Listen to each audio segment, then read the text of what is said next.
The top hog, Brett Bielema, in his 5th season as the head coach of the Razorbacks. And he's got a 5th-year senior at quarterback in Austin Allen, a homegrown product. In come the Horned Frogs of Gary Patterson, who won his 150th game a week ago. And he's got a 5th-year senior starting quarterback, too, in Kenny Hill.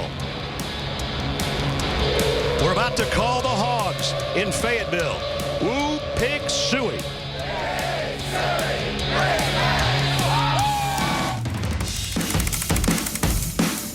Here comes Kenny Hill, block for Biggs. Kenny Hill will score. 2:05 to go. Austin fires to the goal line. Hatcher's there. Touchdown, Arkansas. Hatcher's going to throw the football, and the 2-point conversion successful. And we're tied at 28. There's the snap. Kicks the other way. Block it. They block it. Allen running right side. Austin fighting at the goal line at the 1. Touchdown! Arkansas wins!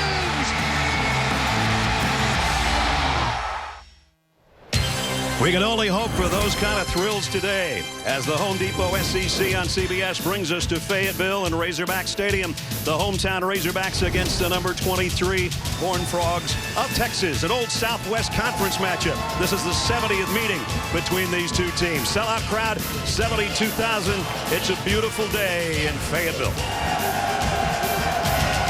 And we welcome you, everybody. I'm Brad Nessler.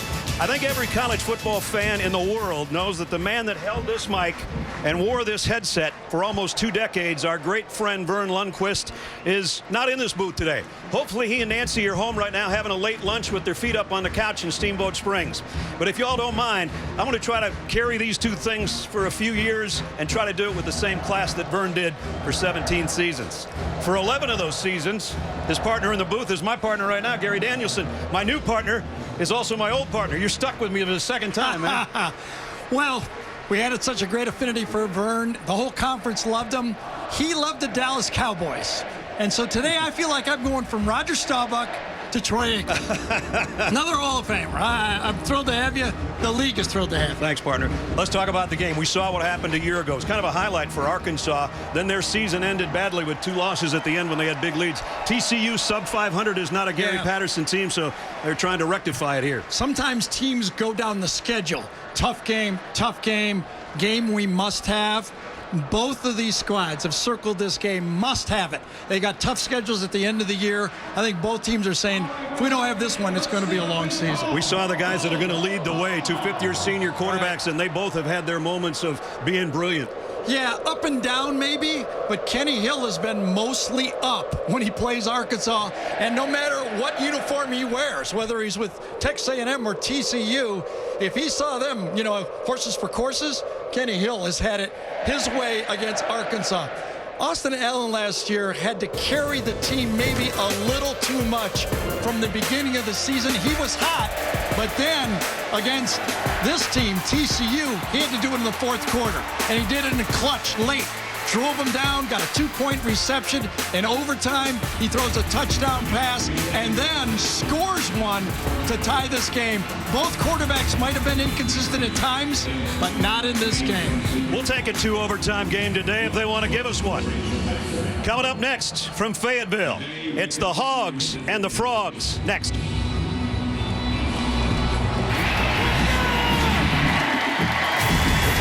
The Home Depot SEC on CBS is sponsored by Verizon, Quicken Loans, Aflac, and by Chick-fil-A.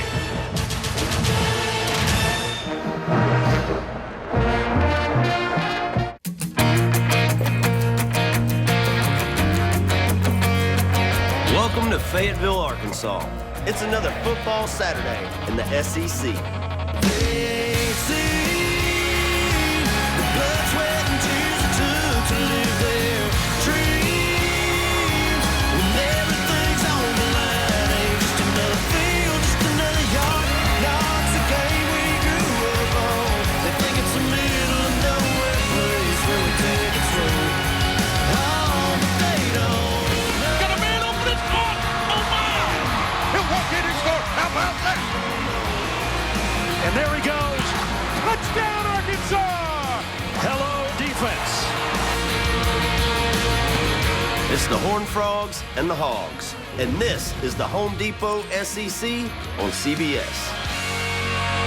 It certainly is, Jason. Way to knock it out of the park. Back in the park at Razorback Stadium. We head down to the field. Third member of our team is Allie LaForce. Allie. Hey, Brad. Hey, Gary. Listen, before we talk quarterbacks, I'd like to officially welcome Brad Nessler to our SEC on CBS crew. You referenced earlier that you're working with your old partner. I know 27 years ago you were at CBS working college football. Before you went to ABC and ESPN, we did some digging, and we found a pretty classic picture. Look at that hair. Now, your camaraderie, that hasn't changed at all. You guys have been best friends ever since, but maybe a little more hair gel you were using back in the day. I got to tell you, I had better hairspray because the wind started blowing up in the booth, and mine was going east, the wind was going west. I think I'm going to start dyeing my hair again. No, Again. don't do it. No? That'll make me look bad. All right. Back to Allie. Now we can talk quarterbacks. Both of these seniors are trying to change the narrative of their careers. For Austin Allen, he may have passed for the most yards in the SEC, but the end of the season collapse for Arkansas is all the focus he needs to have an even better year this year. And for Kenny Hill, the 13 interceptions in a losing season is a far cry from that record-breaking debut we saw at Texas A&M, which feels like a decade ago. And I asked offensive coordinator Sonny Cumbie if he can feel the chip on his shoulder. He said absolutely. Both of these guys still have a lot to prove, and this is their last shot at doing it. It all started with Kenny at A&M, and he was Kenny Thrill Hill. They got rid of the nickname, and then on to TCU, and he's had big numbers last year, as Gary said, in the two outings, one a win, one a loss. It's perfect. 82 and sunny. Light wind and a sellout crowd of 72,000. The series history, 70th all-time meeting. And, of course, most of those were back in the old Southwest Conference. But they did play a year ago to that thrilling double overtime. And then there's the series history between Patterson and Bielema. Exactly. A Rose Bowl game when Brett was still at Wisconsin. Both of them came down to it right at the last play of the game. TCU won the toss and deferred. So they'll kick away to the Razorbacks to start our season on CBS. Cole Bunsey to kick. And that is Deion Stewart at the goal line. They'll take it a yard deep. Stewart out across the 25. It's all coming back, though. Flags all over at the 20-yard line. So that's the way to start the season. 3 flags down. From different directions. They kind of triangulated that one. We're all over it. Boy, it was. Reggie Smith is our referee holding on Arkansas, so they're going to have themselves in a hole for their first offensive set of the second game of the season. Arkansas, a 49-7 win in their opener for Brett Bielema. 63-0 win on the other side for the Horned Frogs. As we take a look at our Chick-fil-A starting lineups, we talked about Austin Allen. His brother Brandon, of course, preceded him. He's a homegrown product, always wanted to be a Razorback, and there's his numbers in the last meeting against the Horned Frogs. Pretty impressive, including that touchdown run from 5 yards out in double overtime that ended it. But now he's got to start at his own 10-yard line. Devois Whaley is with him in the backfield. Play action on first down. The quick throw and bobbled Jared Cornelius. He's their #1 receiver. Didn't play much at all coming off an injury, and he's 0 for 1 today.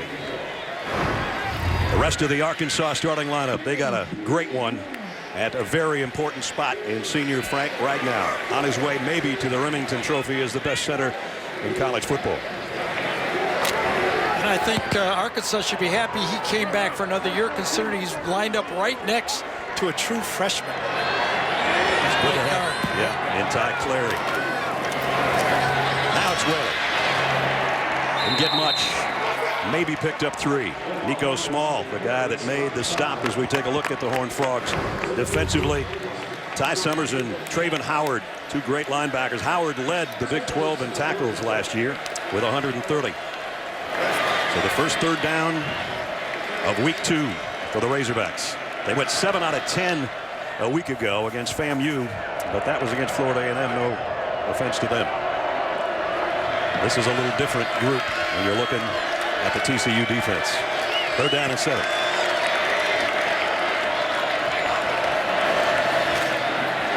Allen getting some pressure from behind. The ball is out. I think his arm was going forward, but they're scrambling for it right now to make sure.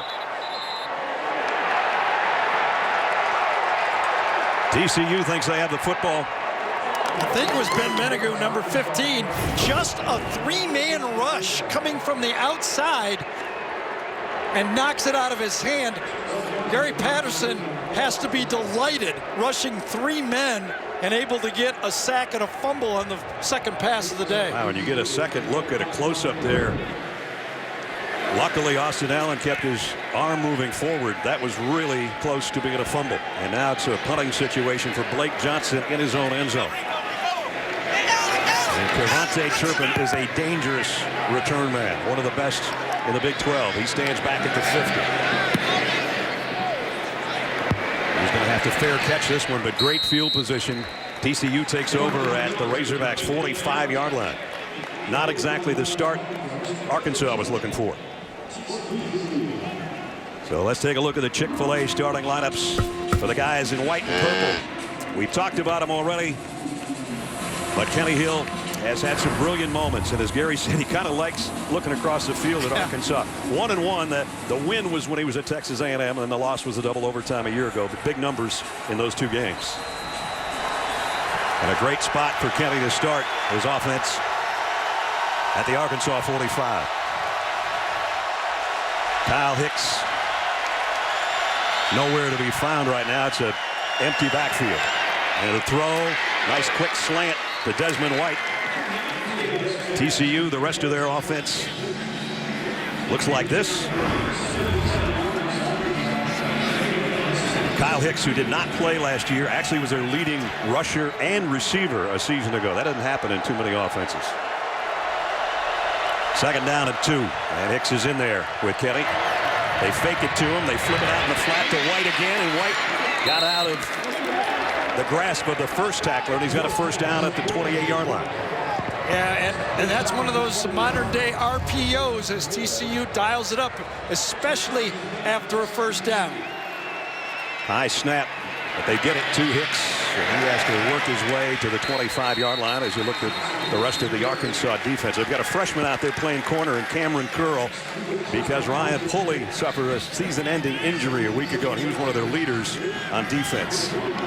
By the way, on that pass by Austin Allen, it was ruled a fumble but recovered by the Razorbacks. So indeed, his arm might have been going through, but the ball was already out. Just wanted to clarify that. Second down and 6. Hill rolls to throw, fires, got his man in and out of his hands though. Great play as Desmond White was the intended receiver and Ramirez ripped it out of their gear. Yeah, and it was actually a rocket throw against the zone and throws it, and at the last second Ramirez gets his left hand out there and then pries it loose. Everyone did their job on that one, just Ramirez did it just a shade better. Captain of the defense, Ramirez, with a big play, and it forces a third down and 6, and the crowd comes to life for the Razorbacks defense. Kenny Hill trying to relay a message to his offensive line. Flares it out to Hicks. Can he get away from the Arkansas defense? Yes, he can. And he's inside the 10. It's first and goal. That was a called screen all the way that time. You saw the offensive lineman come out late. They were going to get the ball. This was a little bit of window dressing and then a screen pass. Perfect call. And that's speed from the backfield. No matter where they hit it, it's noticeable right away. Yeah, he got 18 yards in a hurry. Down to the 7. First and goal. 2 tight ends set right now for TCU. You won't see that a lot. You'll see a lot of 4 wideouts. Jet sweep here. Turpin trying to weave his way down around the 5. You take a look at the Verizon red zone. TCU last year, touchdown percentage 55%. They got second and goal here from the 5. As they line up in a hurry, you're not going to see a huddle out of these guys for the most part today. They do substitute a little bit more than people think, and Arkansas is going to try to match substitutes, but so far it's been full speed ahead. This is all Kenny Hill. Down around the 1 with his helmet coming off.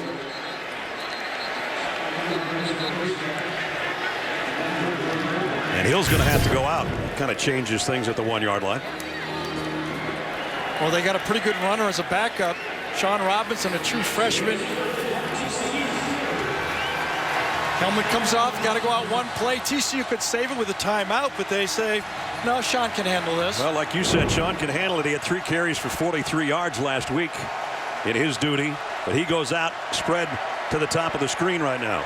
Looks like they're going to wild snap it. Yeah, anybody can go out there and stand out there, I think, right?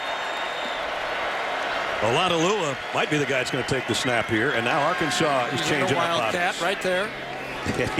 He's just dancing in place right now. Ness, I could still do this. Just stand out there as a wide receiver. There's where the football is. 3rd and goal at the 1-yard line. And Shewo Olanalua is apparently the guy that's going to get the call right here, number 33.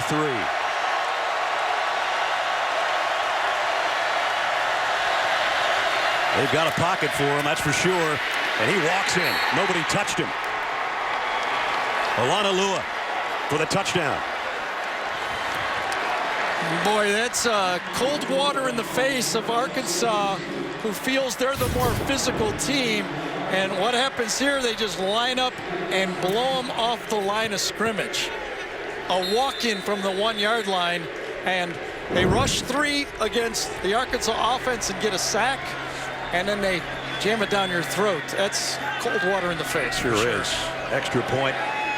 Jonathan Song, who was 8 for 8 extra points a week ago, and he's got it right down the middle. That was pretty easy. TCU on the board already. 8 plays, 45 yards. Olanalua, 1-yard touchdown run. 7-0 Frogs. Coming up tomorrow, NFL on CBS. Going to kick things off. Oakland at Tennessee. Jim Nantz, Tony Romo going to be in that one. Tony in the booth for the first time for real. You see the other games, Indianapolis and the Rams in the 4 o'clock game. It all starts with the NFL Today season premiere presented by Southwest Airlines. JB looks good, doesn't he? I was wondering who that was. I know, me too. JB and the guys tomorrow. Well, we'll show you what Gary Patterson was upset with here. First part, he's really happy with this. Okay, Olanalua can do the next part. He jumped up, but then the rehearse celebration. You put 15 yards as a possibility, and he got an earful when he got to the bench. Yep. First from Sonny Cumbie, and then from the head coach. More so from the head coach. Gary in his 17th year as a head coach, his 20th year all time at TCU. They got a 7-0 lead here early. Deion Stewart is going to take a knee this time, and it'll be better field position because on the first kickoff return they had the holding call. There's nothing worse as a quarterback, Ness, when you run your first pass play, you get a drop, and then on 3rd down they only rush 3 and you get a sack. Yeah. You start peeking around going, what? Oh, holy cow. Well, you know, the thing they talked about with Austin Allen at times last year, at times brilliant, at times he kind of saw the shadows of the rush. Well, I don't blame him. Yeah. Yeah. When it's only 3 shadows and they get you, that's the big problem. Well, this time he gets to work from the 25. If Arkansas can't run the ball, it's going to be maybe a long day. They're going out in bounds, too. David Williams right now, the grad transfer from South Carolina in the backfield. He'll get the pitch. He had a couple of touchdown runs last week, and he's got a good tough run of almost 5 yards here. Then Banagoo made the stop. Talking to Dan Enos, he felt part of the game plan that Arkansas had to do was run at the 2 smaller corners for TCU. Both of them go 170, 175 pounds. They're built more for the Big 12 pass-happy league. He wants to run the edge. 2nd down, a long 5. Play action for Allen. Steps up in the pocket and goes deep. And overshoots everybody. Intended receiver was Deion Stewart. Good coverage. And it'll bring up 3rd down.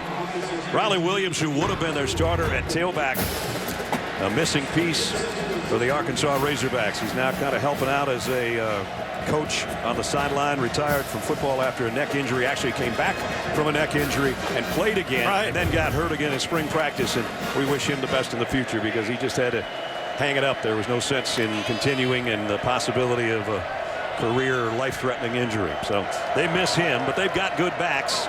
And Debois Whaley, Chase Hayden, the freshman, will see him as we go along. And right now it's Williams, as I said, in there with Austin Allen. 3rd down and 5. Short throw, nice catch. And they're going to get interference. So that left hand hooked him. Cheyenne O'Grady made a great catch, and as Gary said, flagged down. Perfect throw. Wasn't a lot of space to put it, as you can see. He grabbed him with that left hand. Elbow was down, but either way, it's going to be a 1st down. They're hoping for big things from O'Grady, Jeremy Patton. Austin Cantrell's their starting tight end. Here's a call. Pass interference. Defense, number 19. Yeah. The penalty is declined. Result of the play, 1st down. Well, that's what Austin Allen can do, though. If one thing he brings to the table is his confidence, and more importantly, the coaching staff's confidence that he'll attack the middle of the field. A lot of coaches in college are a little bit nervous about letting their quarterback throw in the middle. If you're brave enough to do it, there's matchups to take advantage of.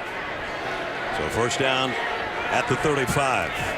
And it's Williams straight up the middle. Big run, 9-yard pickup. Williams is the biggest guy they have in the backfield at 230, and he used all of it there. Nobody touched Williams till he got about 5 yards downfield. Kind of a draw isolation play, and right at the end of the play, he lands on Deion Stewart's ankle, and Deion Stewart lips off. This friendly fire getting rolled up by your own tailback, who got 9 yards, 2nd down and 1. We'll check on Stewart when we can. Williams again, both hands around the football, and he's just taking Frogs with him for a ride into TCU territory. 1st down. When we talk about RW3 and not having him, has made an opportunity for David Williams, and he's been a surprise and a little bit of a delight for this football team, giving them the tough yards inside. He was a pretty good back at South Carolina. Yes. There's just thoughts that maybe he didn't get along with Will Muschamp that well, whatever, but he's ended up here, and it's turned out beautifully. Who can't get along with Will Muschamp? Come on. I knew that was coming. 1st down at the 49. Already 3 carries and a couple of 1st downs for Williams. It's Debois Whaley in there now. They fake the pitch on a bootleg and down the middle, wide open. This will be an Arkansas touchdown. Jonathan Nance.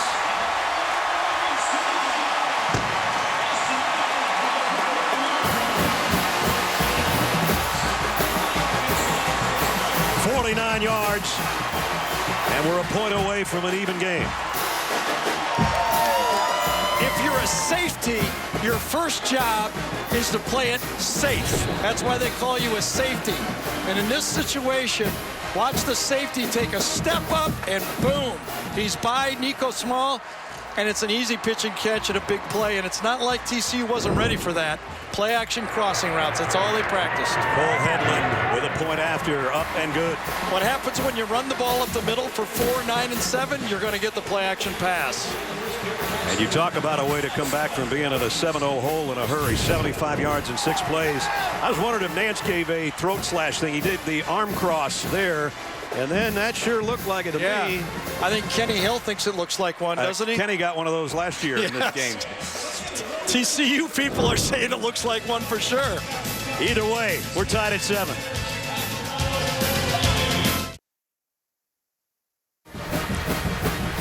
"7-7 with 8:15 remaining in the 1st quarter, and he's still doing it on the sideline, saying, "I swear I didn't give it throat." Yeah, well, I'm not so sure, Jonathan.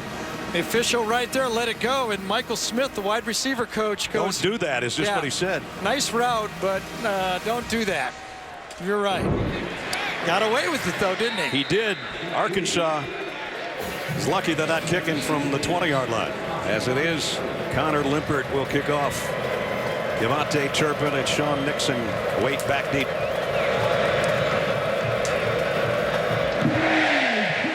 This one should be returnable.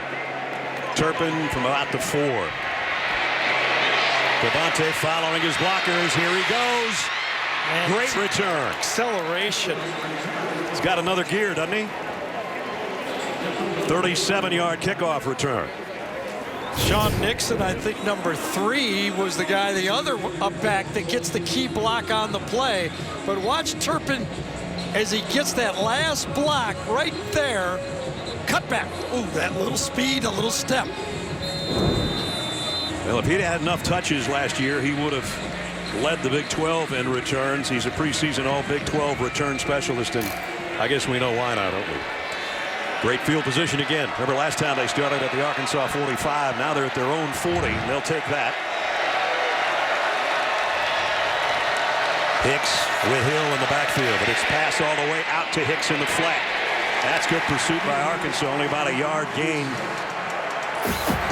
And it was Kevin Richardson, the captain, back there, former walk-on, voted one of the captains that made the stop. Quickly they go. The 2nd down and 9.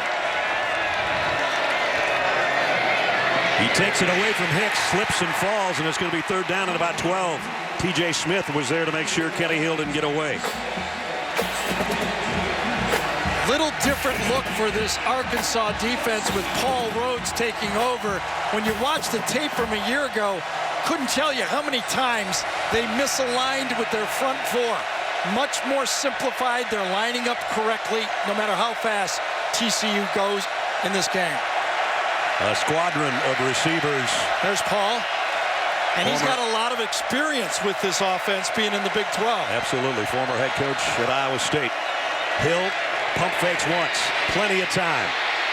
And that fires down the middle, and he overshot everybody.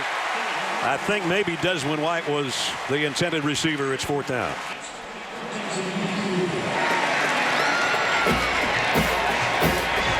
It was a stutter to the left side that time that they tried to set up right there. There's the jam right there. That's where the ball was supposed to go. Got away with that time, and they were going right after the corner. No good defense, no 1st down. Adam Nunez to punt. And he's trying to get everybody out of the way here. This one's going out of bounds. Oh, yeah. See where they spot it. About the 34-yard line. And that'll be Arkansas's spot to start 1st down. Arkansas, good job defensively on that series. Forced a 3rd down and the punt. They've got the ball back in a moment. You get the CBS Sports app for the fastest scores and inside access to TCU, Arkansas, or wherever your favorite team might be. Download the CBS Sports app today. Let's check in with Allie. Brad, Arkansas wide receiver Deion Stewart just came out of the athletic training tent. He's warming up right behind me. He's working on his burst. He was doing high knees. They were seeing how explosive he was coming out of his stance. The team told me he's 50-50, but he looks pretty good as he's warming up. I'll let you know as I know more. I hope he can get back in there. Made his first career start a week ago in the Florida A&M game, so hopefully he'll get back out there. Yeah, and especially that position for Arkansas. You know, they graduated 4 senior wide receivers and a tight end that caught 168 balls. So you got a lot of young guys, and they don't need them to lose any of them. Well, they had Keon Hatcher and Drew Morgan, who 2 of the most dependable receivers in the conference a year ago. From the 34, here's the freshman Chase Hayden. Well, he had a big game last week, but not a big first carry. Isahaku came up from the corner to make the stop. Well, they're going to run the ball at the corners. Isahaku does a good job that time. Come from the right side of your screen, gets in there, or the left side of your screen, excuse me, on the cutback. And that's one of the things you have to do from the backside is be aware of the cutback. That's what this Arkansas offensive line tries to do. Build the wall and allow the running back to go anywhere he wants. 2nd down and 11. Here's a handoff on a sweep. After the 35 is Hayden, and that's it. And it's going to bring up 3rd down and long. So he got maybe 3 of what he lost back. Yeah, Traven Howard, that I'm number 32, showed you why he led the Big 12 in tackles. He was just as fast. One thing Gary Patterson told us about his linebackers, right, Brad? They're all under 4'5". Yeah. He showed it right there. They can really move in that second wave in this 4-2-5 type of defense. You run under 4'4", you're a corner. 4'5", you're a linebacker. Otherwise, you move up. keep moving up defensive line. Unless you're in the NFL, then you might be a defensive lineman. 3rd down and 9. Austin Allen in the gun. Steps up, fires on the run, and threw underneath. Jeremy Patton was the intended receiver. It's going to be 4th down. Let's check what's happening around college football. Adam Zucker with the AT&T Field Pass update.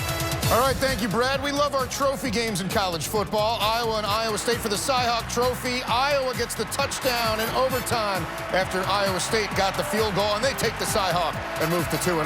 Back to you. All right, Zuck, thank you. Punting situation for the Hogs. Blake Johnson to kick.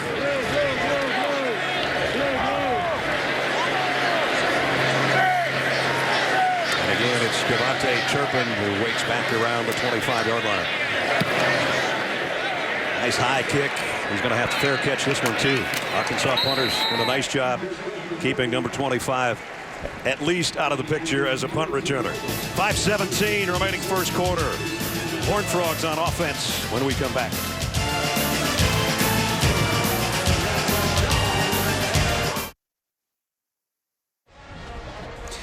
Well, from the brains behind The Big Bang Theory comes a new comedy, Young Sheldon. Series premiere Monday, September 25th, after The Big Bang Theory. Only CBS. Let's check in with Allie LaForce. Allie.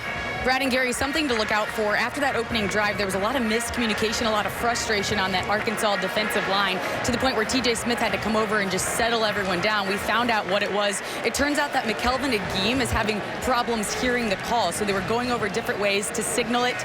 Working on that on the bench, Paul Rhodes came over and said, everybody just keep doing their job. Don't give up until we get him on the ground. Well, they want Sosa to hear everything. He's probably their best defensive lineman, one of the better ones for a young guy right there on the left side of your screen. In the SEC. First down. Kenny Hill going to hand it off. And this time it's Darius Anderson on the carry. And Anderson got out to the 29. Nice run. DeAndre Cole made the tackle. No subs, so they'll go fast. It's nice to get 7 on first down. And that's why the tempo offense works. And it's working right now. First down run by Anderson.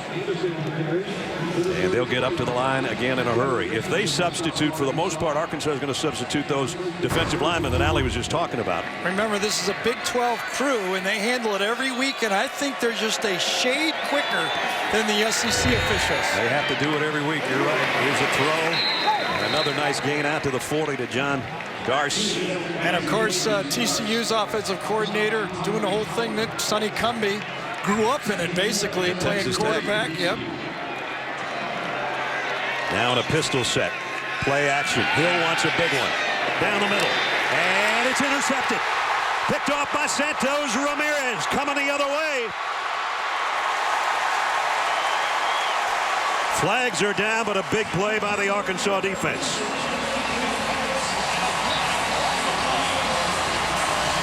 Well, I got to tell you, I watched this. I thought he was open. I thought it was a bad finish of his route in the middle of the field. During the return, holding number 1 of the intercepting team. 10-yard penalty. Arkansas keeps the ball. First down. Garrett, for the second time, though, great defensive play in the secondary. Yes, watch how open the receiver is as he goes off. Now stop it right there, okay? If you'd have cut across straight, I think he has it. But watch how he fades on the play. When he fades, you're able to cut underneath the ball and make the interception. Not a great throw, I'll tell you. But the receiver did not help it. Devontae Turpin really fast, but not a disciplined route. That was a 50-50 ball that goes Arkansas's way. And, of course, the hold obviously was on the return, so it's Arkansas's ball. Still nice field position, though, their own 42-yard line as we approach the 4-minute mark of the quarter in a tie game. Debois Whaley. Tell you what, other than David Williams, the sledding's been pretty tough for the Arkansas running backs. Yeah, and how about Ramirez, Brad? I mean, 2 big plays already in this game. Yeah. He knocks down the pass earlier and comes up with a great 50-50 ball, and he grabbed it that time. He had 5 tackles and a pass broken up a year ago in the double overtime game, and he's already got 2 huge plays in the first quarter. That's L.J. Collier that made the play right there. He's going to say more defensive end in this game because of the running attack. He usually plays defensive tackle and end. Today he'll be featured more as an end. Two tight ends, high backfield, and it's still a pass. And it's Allen, and he got it out to his tight end, Patton, on the run. And he blasts through the sideline at about the 25-yard line. First down.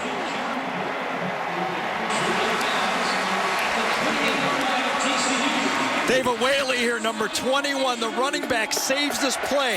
It was a corner blitz. Watch him take on the blitz right here. That's what gives the time for Austin Allen to make the throw. Takes it on, doesn't have to be pretty, enough to allow the tight end to get there and make the positive play. You'll love it. Your tailback picks up the corner blitz. First down, quick throw out of the flats. Trying to make a man misses. Jared Cornelius got a couple of yards. You know, that play by Patton, talking with Brett Bielema on the field, you and I on Thursday, I said, do you have a big-time wide tight end like you used to have? Remember they had DJ Williams, Travis Henry, both won the Mackey Award. They had Jeremy Sprinkle last year, so they've had a nice run of tight ends. And they think this kid, who's a junior college transfer, just got here in the summer. Yeah, A.J. Derby, Hunter Henry, Jeremy Sprinkle, yeah. Yep. And Patton, who did not get here in the spring because of his transfer rules as a junior college player, is just now learning the offense. The other tight end, Austin Cantrell, set up as the blocker on the right side. We just did it. It's always something, you know. Second down. All right, never mind. Yeah, never mind. We tried. We really did. Makes a good play. Coming in, learning the offense. Snap count, snap count, snap count. Coach, I did everything except that. So that'll back them up to the 31-yard line. Second down and 13. They put themselves behind the chains a couple times in this drive and once in the last drive. They take it to Whaley. And now they're going to throw it out in the flat to the other tight end, O'Grady. And O'Grady on a rumble down inside of 15. And a first down, Arkansas. Well, the All-American center for Arkansas is Frank Ragnow. Brad talked about him. Watch on this play. Sets it up with the block, throws it away, gets out in the screen, and then fits the last block right there to spring him again. 2 blocks, big play. Extra credit, Brad, on that one. Ragnow's so good and so quick for a big guy. He runs with the tight ends and the linebackers at practice. How can that be? He's from Minnesota. That's impossible. They got a lot of fast guys there, I'm telling you. First down at the 11-yard line. Nice cut back by Whaley, and he's to the 5. Well, he just buried somebody quickly on that one, too. That time he gets Sammy Douglas, the inside linebacker. Watch the center get to the second level and just smother his guy. Sammy Douglas last year in the tape backdoored, meaning came behind blocks many times. He didn't come from behind on that block. Made him look like Sammy Davis Jr. on that one. The 5-yard line, second down at 4. They can get a first down. Arkansas right at the 1. Whaley, the single setback. Nance, the motion man.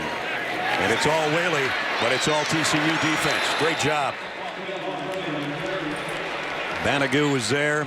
So was Nico Small from the secondary. Again, very aggressive. Is when you talk to Gary Patterson about his defense, he says we play defense like other people play offense, meaning we call plays to their offense. We run their tendencies. Certain formations we will attack. Certain formations will go to zone. On that one, they attacked it perfectly. In the red zone, Austin Allen was great a year ago. 19 touchdown passes, led the SEC. Trips to the top of the screen, and now they bring a motion man into the slot. They're going to roll Austin Allen that way to give him an option. Waiting till the last moment. He's got to throw it away. Yep, great coverage. Rico Evans was the guy that applied some pressure. There's a Haku, number 31, did a good job, Ridwan. Both of them matched up, played physical to the outside, had a 2-man route to the outside, and both of the TCU corners did a good job of smothering receiver. That's the end of the first quarter. A fourth down is coming up. We'll return to Fayetteville after this message and a word from your local station. Tie game in Fayetteville.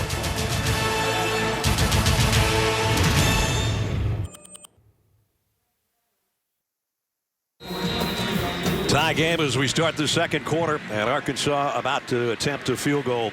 Cole Hegland, who's 9 out of 15 a year ago, hasn't tried one yet this year. It was all extra points last week, and he'll try from 23 yards away. And a kick is no good. Well, they had kicking problems a year ago, and they pick up right where they left off, and that will make a coach do that. That's exactly right. That was a chip shot. Yeah, it's basically an NFL extra point or less than. Just past the left upright, no good, so an opportunity for Arkansas to lead. Brad Nessler, Gary Danielson, Alley's on the field. Good first quarter, you take that play away.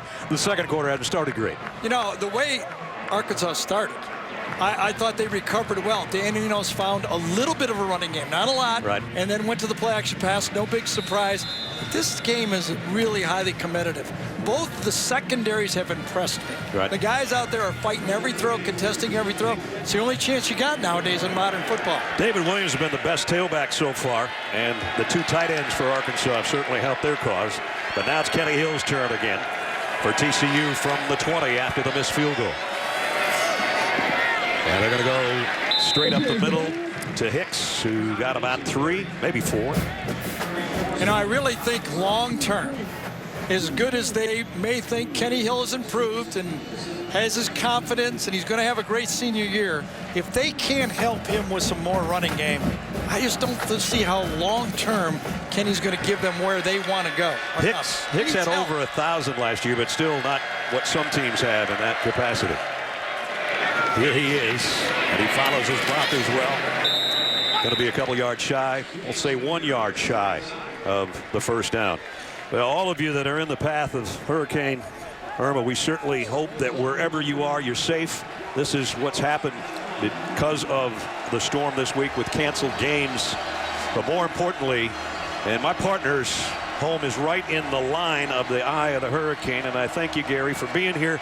I know Christy and the whole gang is bunkered down back home, or hunkered down back home, and hopefully everybody's okay. 3rd down and a yard. And it's a first down run by Hicks. And with TCU in here from Fort Worth, we wish the best to all the people in Texas, too, who are just trying to get over that hurricane. And we got Jose, I guess, behind Irma. It's been a heck of a 2 weeks of weather. We were hoping to talk hurricane football, not hurricanes. Exactly.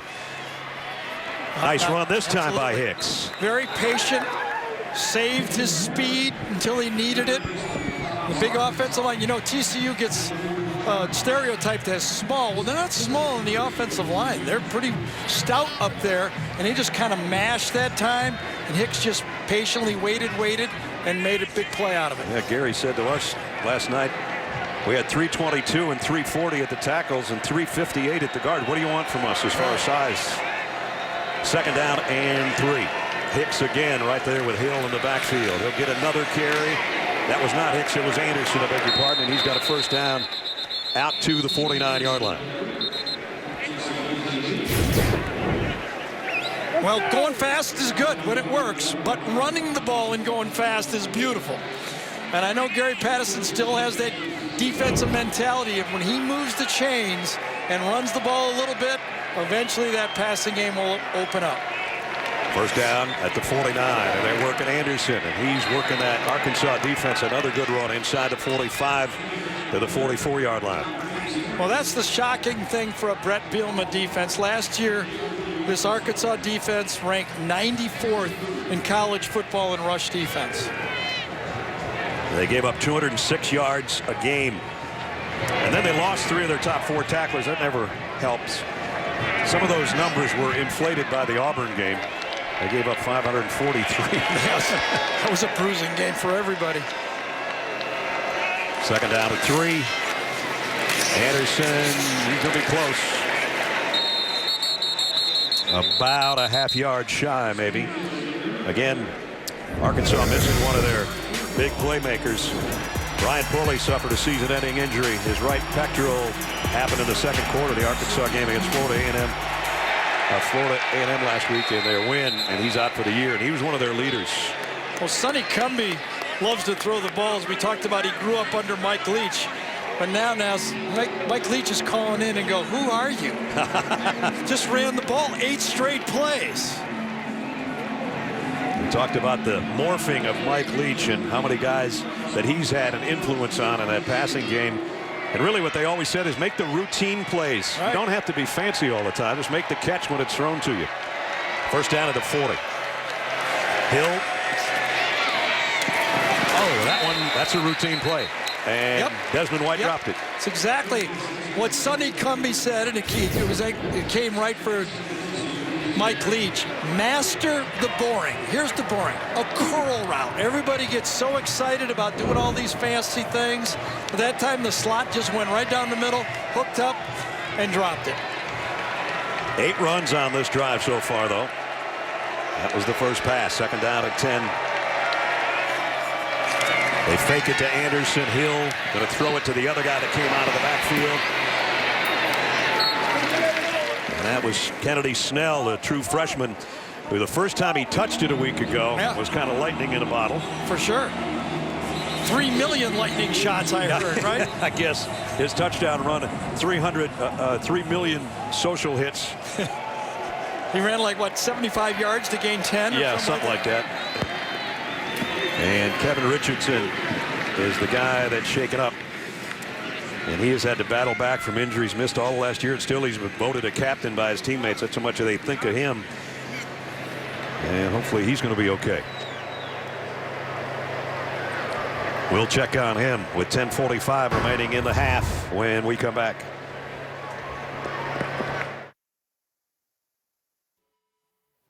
Adam Zucker, New York, with this Ford update. Number 1, Alabama, missing 4 linebackers this week, facing a different FSU. Jalen Hurts, his second rushing touchdown of the day.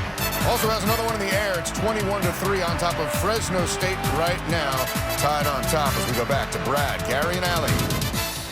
Thanks, Adam. 7-7 here as we take a look at the last play with Kevin Richardson. His ball was thrown behind the line of scrimmage. See the line right there, the blue line. Kenny Hill throws it to Kennedy Snell, but downfield the block is made legally because the ball is thrown behind the line of scrimmage, and that's where Kevin got hurt, number 30.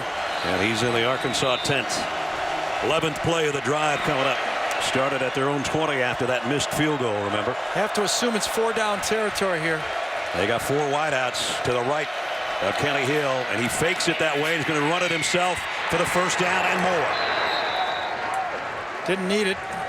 4 downs, did they? No. Kenny Hill hurt him with his legs last year. Critical plays. They didn't design a lot of runs for him, but when they needed a big play, they took advantage of what he could do. That was a well-designed play, and having all those wideouts out there, and you thought for sure, at least I did, that they were going that way with the pass. A lot more veterans on both offensive line, but the TCU offensive line is really showing in this game that they can stand up to the defensive line for Arkansas. First down at the 26 at the 10-minute mark. Anderson got a couple, maybe 3 actually, popped out the backside. Gets it down to the 23-yard line.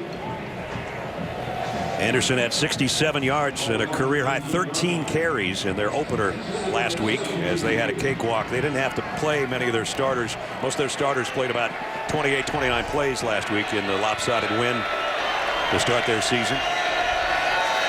2nd and 7. Play action, throw out in the flat. Here's the guy that scored the only TCU touchdown and a flag down. Olanalua run out of bounds, but a penalty marker on the play. Yeah, Sean Nixon, actually the same play they ran on the injury to Kevin Richardson. Instead of going left, they go right, and Sean Nixon, number 3, grabs and is going to get a holding call. Same exact play going to the right. Again, a referee. Illegal block in the back. Offense, number 3. 10-yard penalty. Repeat, 2nd down. Reggie Smith, our referee from the Big 12, his crew. And there's the push right there. Josh Liddell knew it right away. He looked at the official and said, "You got it right." So that changes the complexion of this drive a little bit. They were doing just about anything they wanted until that penalty backs them up to the 34-yard line. At 2nd down and 17 is a completely different animal. Let's see if Randy Ramsey, number 9, can make a difference here. Number 10, excuse me. Had a sack last week in the opener. He's going to backpedal, though, and Hill's going to run it again. Cuts to the far side, got a little bit of a block from his wide receiver. They're still going to bring up third down and long. Yeah, but that's successful. Yeah. Got half of it back, put them in position. If they want to go, 4 downs here, they can, or they can think field goal. Arkansas is being very disciplined. Anytime the Horned Frogs substitute, Arkansas substitutes a nose tackle. Well, Lula got to walk out in a second and bring in an extra wide receiver because they were so close to the TCU sideline. He's the guy in the slot to the right. That's number 10, Desmond White. He just kind of snuck in there after Lula went to the sideline. They exchange a big guy for a little guy on 3rd and 10. Hill all day to throw. Wide open. Man inside the 10. And the ball is out. Did it go out of bounds, though? It did. Before it was recovered, I think it went out of bounds. At the 4-yard line, 1st and goal, it was Sean Nixon that made the catch. He bobbled the catch to begin with. And then I think Ramirez is the one that knocks it out again. Boy, one more foot over there, and Arkansas to have another turnover. It was. What a great game Ramirez is having as far as poking the ball out or intercepting it, but that one took a funny hop out at the 4-yard line. And then by the time it's corralled, he's standing out of bounds. Yep. So 1st and goal. How about that pickup for TCU, though? 2 plays. And this one's a walk-in again. This time Kyle Hicks from 4 yards out. Touchdown TCU. Well, I came here thinking that if Arkansas was going to win the game, they would try to run the ball up the middle. I really didn't think it would be TCU running the ball up the middle. And again, like the earlier touchdown, basically, one guy got a hand on it, but it was too late. And the last time it was out of the Wildcat. This time it wasn't, but it was the same play in reality. Jonathan Song ate for the point after.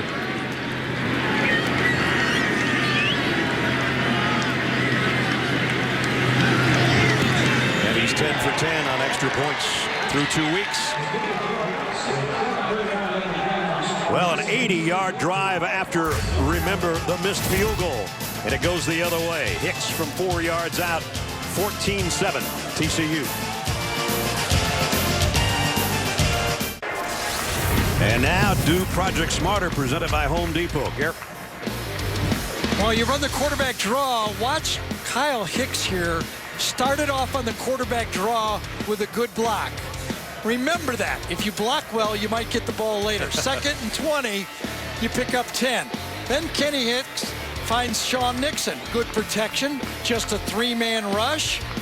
You get the drag pass to the outside. Wide open. Almost fumbles it away, but no. And then who gets the ball to finish it off? Kyle Hicks. Earn it. A great finish. Arkansas had TCU where they wanted them and could not put them away.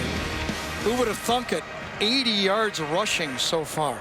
Kyle Hicks, for him, his 16th rushing touchdown of his TCU career. With Deion Stewart out with that injury, here's a pooch kick. And it's going to be a fair catch at the 29-yard line by one of the up men. All right, Brad, close your eyes here 1 second, all right? You got 15 plays, 80 yards, 7 minutes. Who ran it? Arkansas, you would think. Yeah. Confident on the field and in the classroom. Here's today's Scholar Athletes, presented by Quicken Loans. A couple of centers, a couple really good ones. Patrick Morris for TCU, Frank Ragnow for Arkansas. Quicken Loans, commitment to the investment of our futures, shown today by donating $1,000 to TCU and Arkansas's General Scholarship Fund. Not only good students, good guys, really good centers. First down at the 30. David Williams back in at tailback for the Razorbacks. They fake it to him. Austin Allen scans the field. Still looking and throwing it over to the TCU bench. Well, obviously good coverage by TCU. He had a long time flag down. They might have a holding after it took that long. Anthony Tejada, the bottom quarterback corner, made a great play. They tried to double move Tejada to the bottom of the field, and he jammed it. Watch down here. They're going to try to go in and then out. Holding. Defense, number 11. No, the holding's on the defense. Automatic first down. Oh, he jams him? Then I guess he held him late because he did a perfect job early. I think the holding is on Jared Cornelius over on the near side, I think. Fine, because if they called it on 11, I didn't going to throw a flag on the flag. It's a first down for Arkansas at the 40. Now they got a fullback in there. They haven't had much of that. Kendrick Jackson. They can't get to the edge. They're trying to, and they can't get outside of it. Cantrell, the tight end, goes from one side to the other. And Williams blasted up on the inside, but Ben Vonnegut has had a good game.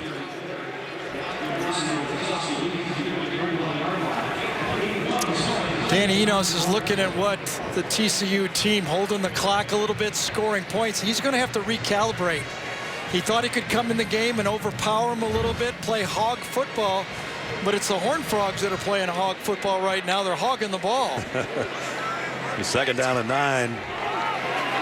As you look behind Austin Allen. And again in the shotgun, and now they'll clear out everybody but David Williams, and the throw is going to be out in the flat, and it's too far in front of T.J. Hammonds. Dan Enos, the offensive coordinator, former head coach in the MAC. And not only has he had some prestige in his life, but he has won the Gary Danielson Award back when he was a high school player in Michigan. Look at some of these guys. Pat Shermer, offensive coordinator for the Vikings. Sean LaFontaine. I don't know who that is, but he went to Divine Child in my high school. I had to give him some. That's a good-looking trophy. I think it's for being able to talk off the cuff really well. Best player in Dearborn, Michigan. Third down and 9. Danny went to Edsel Ford, played at Michigan State. I did one of his games when he was at Michigan State in 1990. That was before me and you, Brad. That's right. He even said to you, I got to get a picture with you yesterday after our meeting. Austin Allen just can't find anybody. Oh, is he going to get hit? He got whacked. I'm surprised he held on the ball.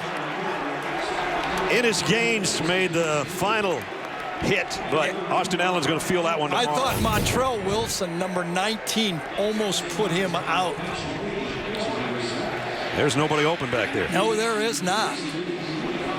Well, watch this. Montrell Wilson and then Ennis Gaines almost, boy, the combination of the two. You surprised that ball didn't pop out? Absolutely. Did a great job to hold on to it. Yeah, Ennis Gaines, it was almost like they set him up and put him out there.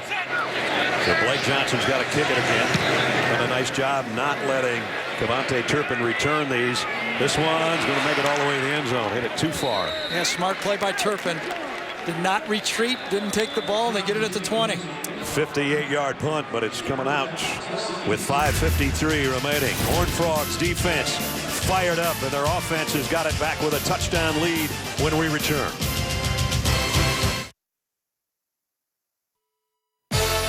Adam Zucker, New York, with this check on the Vols. John Kelly's got some help in the Tennessee backfield this week. Carlin Phil's aim going in. 14-0 Tennessee over Indiana State as they start the second quarter. Trying to avoid some drama this week as we go back to Brad, Gary, and Allie. All right, Adam, thanks. Touchdown lead here for TCU as we check in with Allie.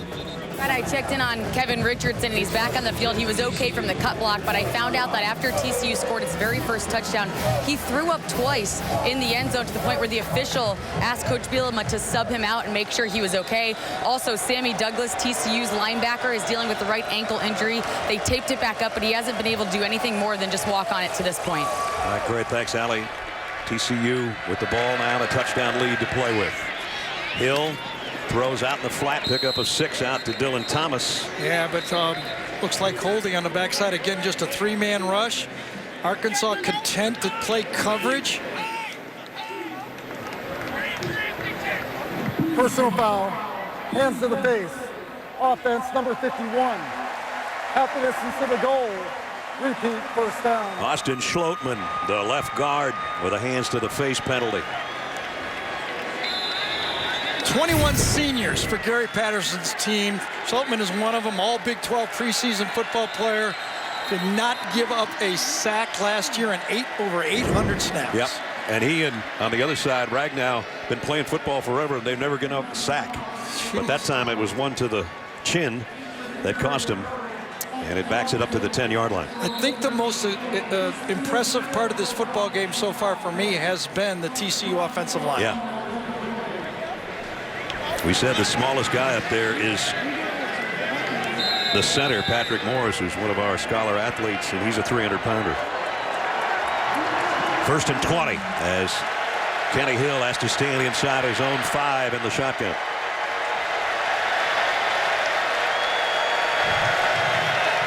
Retreats to his own goal line. getting some heat. Got rid of it at the last second and just overshot his intended receiver, and that was Jalen Reagor, and he'd have been off to the races. Yeah. You know, Brad, when Kenny threw this ball, he threw it back it up off his back foot, and I was watching him really closely, and I was going, boy, he better complete with this one, because if he doesn't, there's going to be an upset head coach. Watch him back up, throw it off his back foot, and gets away with it. John Jackson, number 78, put the pressure on, but he had him wide open. Late over the middle when your back pedal is not good. I know. Second down and 20. Kyle Hicks will try to pick up some of it, but he's going to lose another one. And this is really important for this. That penalty was huge. Remember the last time TCU had the ball, they held it for over 7 minutes. As the half winds down, remember as you watch this, TCU would have got the ball in the second half. So this is a big stop for this Arkansas team, getting it back here if they can, with time to go in the second quarter. Grant Morgan's the guy that made the play. His brother Drew was the great receiver that played here and made the Miami Dolphins squad this year. Crowd finally lightened it up a little bit because it's third down and 21. Whistles. Yeah, Paul Rhodes called that one, the defensive coordinator. A lot of talking on the field. They weren't lined up right, and he could see it, and I think it was a great timeout. There's Paul. Says, guys, just calm down. Come on over. Let's talk about it. We'll let Gary and Brad talk about it when we come back. Adam Zucker in New York. Coming up on the Geico Halftime Report, Rick, BJ, and I get you caught up on today's action, including Ole Miss quarterback Shea Patterson setting a single-game program record with 489 yards in the 45-23 win over UT Martin. Now back to TCU, Arkansas. Our guys see at halftime, 4 minutes, 39 seconds from now. TCU 6 out of 7 on their third down conversions, but they haven't had a third and 21 so far. Yeah, and if you're Arkansas, you're depending on being a better zone defensive team. Here's the test. If you're going to be a good zone defensive team, you're not going to give up a first down in this situation. Let's see how aggressive Gary Patterson wants to be with a quarterback who's already turned one over. They show the same formation that Hill ran on earlier with 4 wideouts to his right.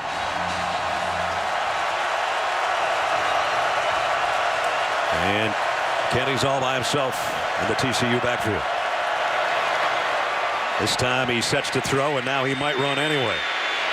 He's over the line of scrimmage, I think, and it's in and out of. That's how you play zone defense. Andre Tolliver. Yep. Wasn't he across the line of scrimmage? I thought he was. Yes, he was. He got flagged, but I would have counted it as an interception. Yeah. We just talked how aggressive would the head coach allow a quarterback who turns the ball over to throw, and it almost cost him. Tolliver so close.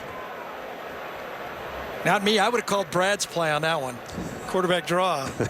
Well, then you got a better room to punt. But There is no foul for an illegal forward pass. The ruling on the field is that the quarterback's back foot was still at the line of scrimmage. It's fourth down. All right, Reggie.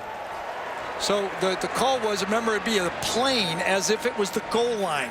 So if his toe might be off the line, off in the air, it's still the line vertically. Boy, it was close, wasn't really it? Close. Yeah. No harm, no foul. No, either way, it's a punt.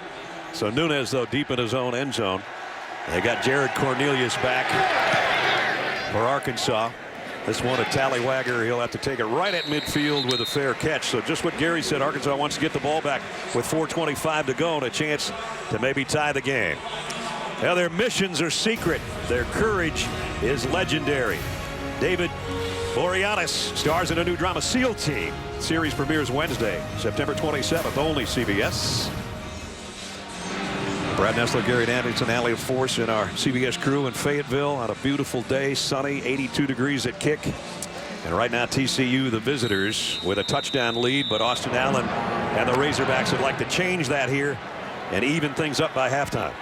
Every time you give the weather, I'm thinking I'd rather be living here today for the rest of my family. I know, absolutely. Devois Whaley is the single setback. They're going to give it to him. He got maybe 3. You know, as much as you might want to be that physical football team, as aggressive as the second level with the safeties and the linebackers are, you got to go play action pass. They're really committing both safeties to the run game. That's how they got the touchdown play before.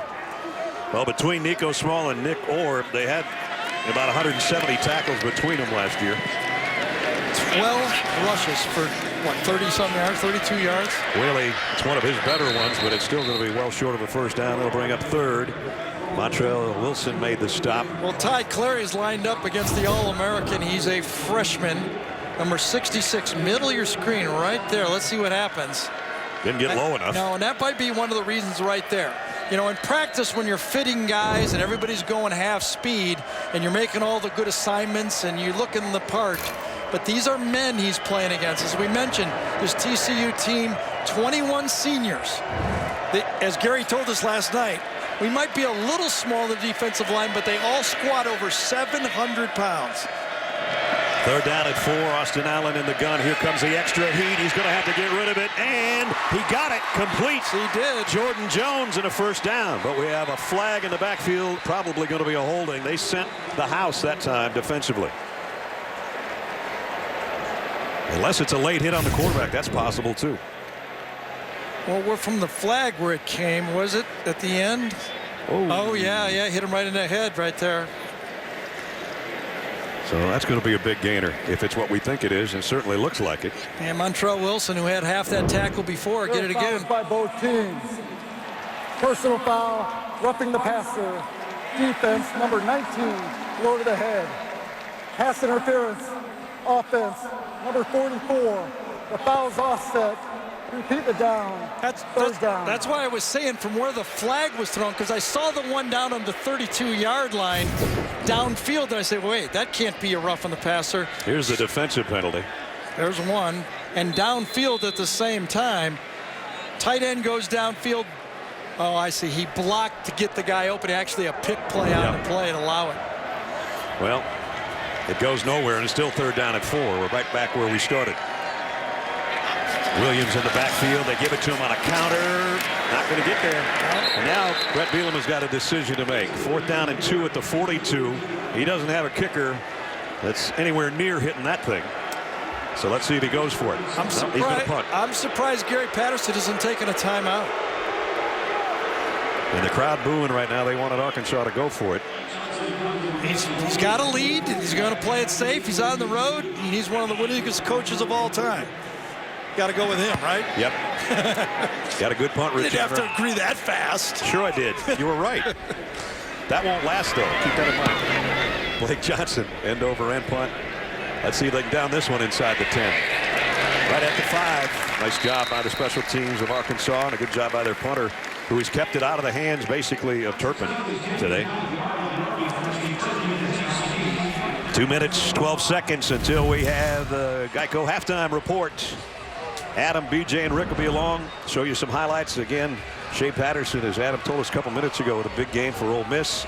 Tennessee had the lead the last time we looked, and all the other scores from earlier games as we approach 5 o'clock in the East and 4 o'clock here in Fayetteville. Well, I can tell you that right now, Brett Bielema's saying if they don't go aggressive and try to run out the clock, I'm going to burn 2 timeouts and get them to 3rd down and see how brave they are. Right now, he's got the opposition quarterback standing on his own goal line. Who's thrown an interception and should have thrown 2. He's in his own end zone. Hill waits, fires, complete out across the 10 to number 10. Desmond White out, maybe to the 12. You got to be careful in that situation, too, that you don't get a holding call in the end zone. Then you got a safety, but he got rid of it just in time. Gives him a little more room to work. Under 2 minutes, 2nd down and 3. Empty backfield. Jet sweep here, and it's Turpin, and he's got the corner in the 1st down and out across the 20. Good run. So now with 1 first down, getting out there, you got to let him now loosen up the chains a little bit more. Check down on 1st, jet sweep, and now let's see what he does. There's the numbers for Hill, including the interception Gary was talking about. Neither team has rushed it very well, although TCU's had the advantage, which we didn't expect. Hill's going to go deep down the right sideline and overshot his intended receiver, Jalen Austin. Good coverage back there defensively by Cameron Curl, the freshman that's in for Pulley, who got injured a week ago. Yeah, and I'm not surprised they tested him, and so far twice in this game. Cameron Curl has done a good job. Sonny Cumbie told us last night that he's young, we're going to attack him, but we did recruit him. We know he's a pretty good football player. True freshman out of Muskogee, Oklahoma. Oklahoma's got a pretty big game tonight on the road. Second down 10. Now we're down to 1:21 remaining in the half. Quick throw and catch. Darce. And now they're out to the 26. But the clock keeps winding down. We're going to have a minute or less on the next snap. It looks like both teams are kind of satisfied with 14-7 now. It does, doesn't it? Well, I keep saying how pretty it is. It is in the almost mid-80s. You get to the locker room with a touchdown lead on the road, maybe you're happy. The way you've controlled the game with your running game, and you've made a couple mistakes. You held Arkansas when they had good field position last time. So, yeah, big win. He's going to take a timeout when he gets down to about a second here. So there'll be maybe 35 seconds remaining in the half. There's the timeout. So we'll take one as well. 3rd down and 5 is coming up. Big play for both teams, especially Arkansas, when we come back.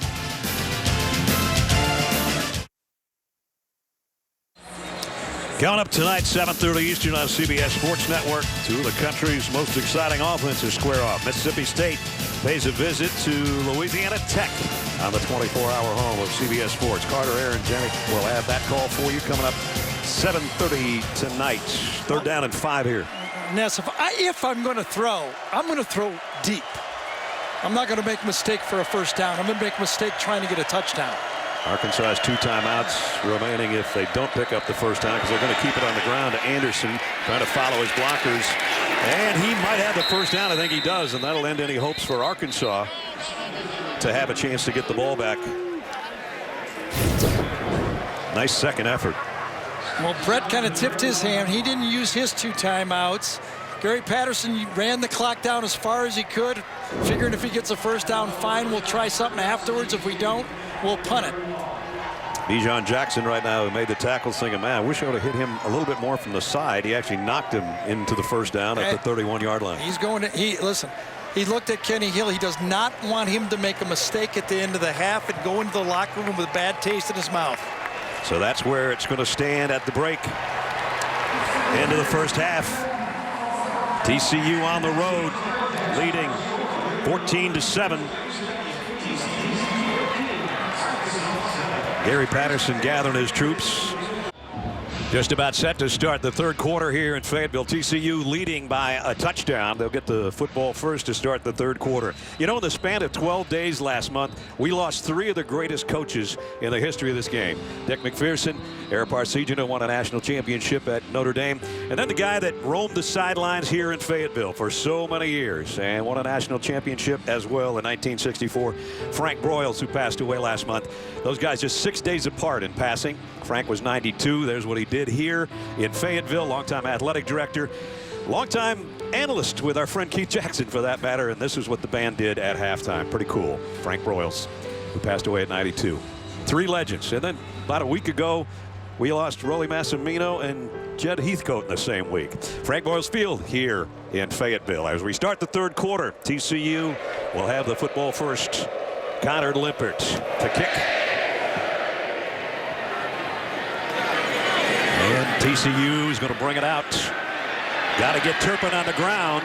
It took him a while, but they did. But he's all the way out near the 38-yard line. Brad Nessler, Gary Danielson back with you in Fayetteville as we have a flag down on the field. We'll check that in a second. Gary, you know, you look at the stats, and you said it earlier.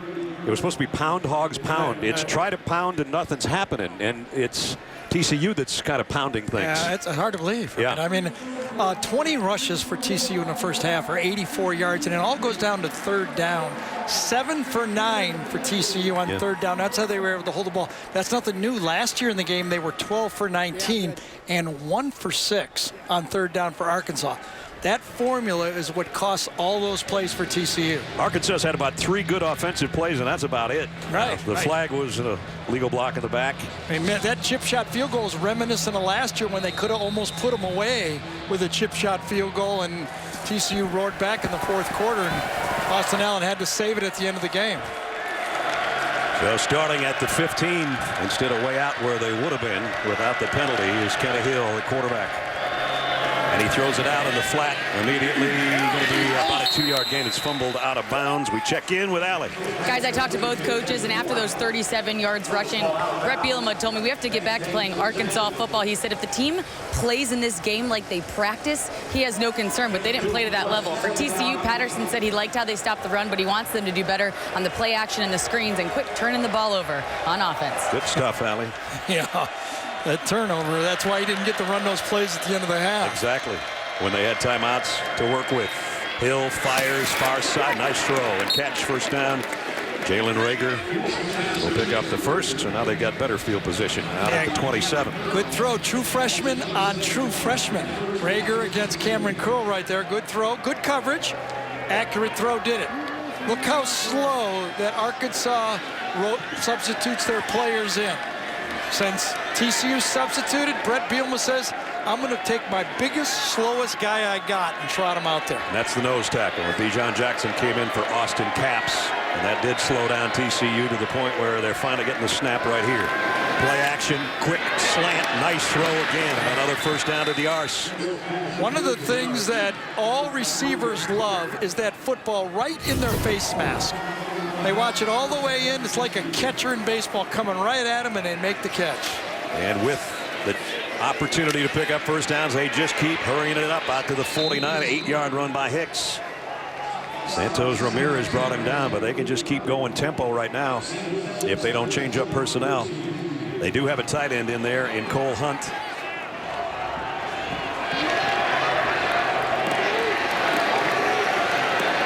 Second down and 2.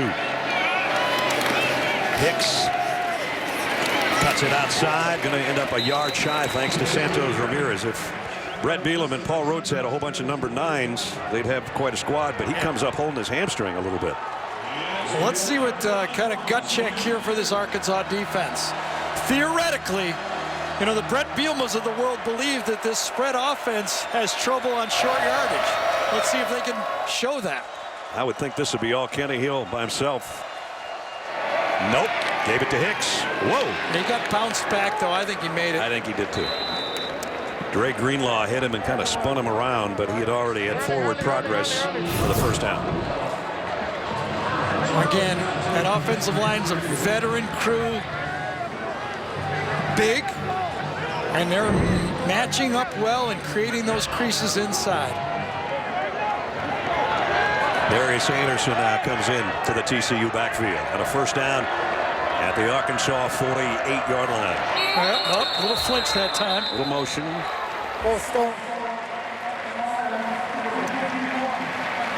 First half trends. Kenny Hill, not overwhelming numbers, but he was pretty efficient with the exception of that interception. Austin Allen did not have a great game, though a great first half, though he did have a touchdown pass. And there's the problem. Yep. Arkansas not being able to run the ball. And I think the problem really started with the first pass drop and then the 3-man rush. I think that kind of spooked Austin Allen. They had 180 yards in the game last year against TCU. They got a long ways to go to get to those numbers. Hill, plenty of time to throw. Nice pitch and catch out to Diarse again. They're just doing what they want to do with the passing game right now. And Diarse has had success in catching the ball against Arkansas when he played for LSU. He had 4 catches against them. Again, they go hurry up, play action, and now Hill's going to run this all the way. Run out as he crossed the 40 and into the Arkansas bench. Well, you just wonder. I know Paul Rhodes believes in his zone defense, his 3-man line. He's kind of trying to make everything happen in front of him. But when you can't stop the run between the tackles, when do you start loading the box and bringing some linebackers? You asked him yesterday, what concerns you more, the tempo as they play or the speed that they have? They said both. Yeah. Well, he said, I told my dad Cecil, who's almost 90 years old, Dad, they got a whole bunch of speed. And his dad said, that doesn't sound good. But I don't think he was too concerned about them running between the tackles, and that has been a problem.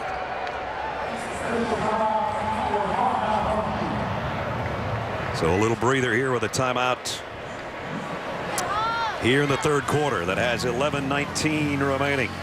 TCU with a touchdown lead over the Razorbacks.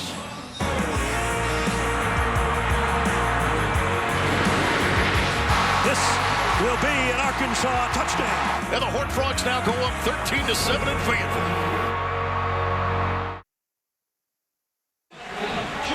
TCU a touchdown lead 14-7. And now a taste of tradition presented by Sonic. Here's Alec. Here's a tasty morsel for you. Back in 1909, following a big win over LSU, Arkansas football coach Hugo Bezdak called his team, then known as the Cardinals, a wild band of Razorback hogs. The Razorbacks went on to a perfect 7-0 record that season, and Bezdak continued his coaching prowess in both professional football and baseball with the Pittsburgh Pirates. A little history for you. I like that. I'm glad he changed it to the Razorbacks and the Hogs because we'd be going woo Cardinal Fly instead of woo Big Stewie. No, that doesn't work. TCU 8 out of 10 on the third down conversions. I know. Amazing. It was a clock issue on the timeout. It was neither team that took it. It was an official's timeout. So. And then we decided to make some money, right? You got to pay you. Got to pay you. What are you talking about? They're down in a yard. Alanalua is in the backfield with Kenny Hill. He scored a touchdown in the first quarter.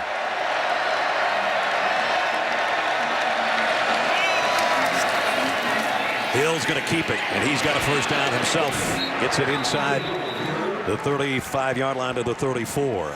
That time the Arkansas front stunted inside. Good call. Watch him stunt right at the snap.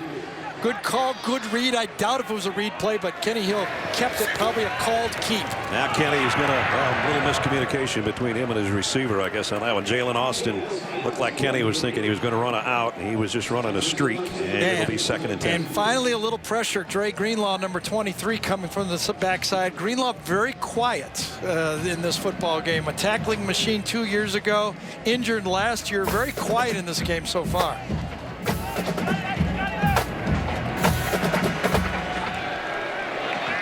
On this drive, they've mixed it well. 5 runs, 5 throws, 2nd down. They're tipping blitz. They are come off the corner. Yep.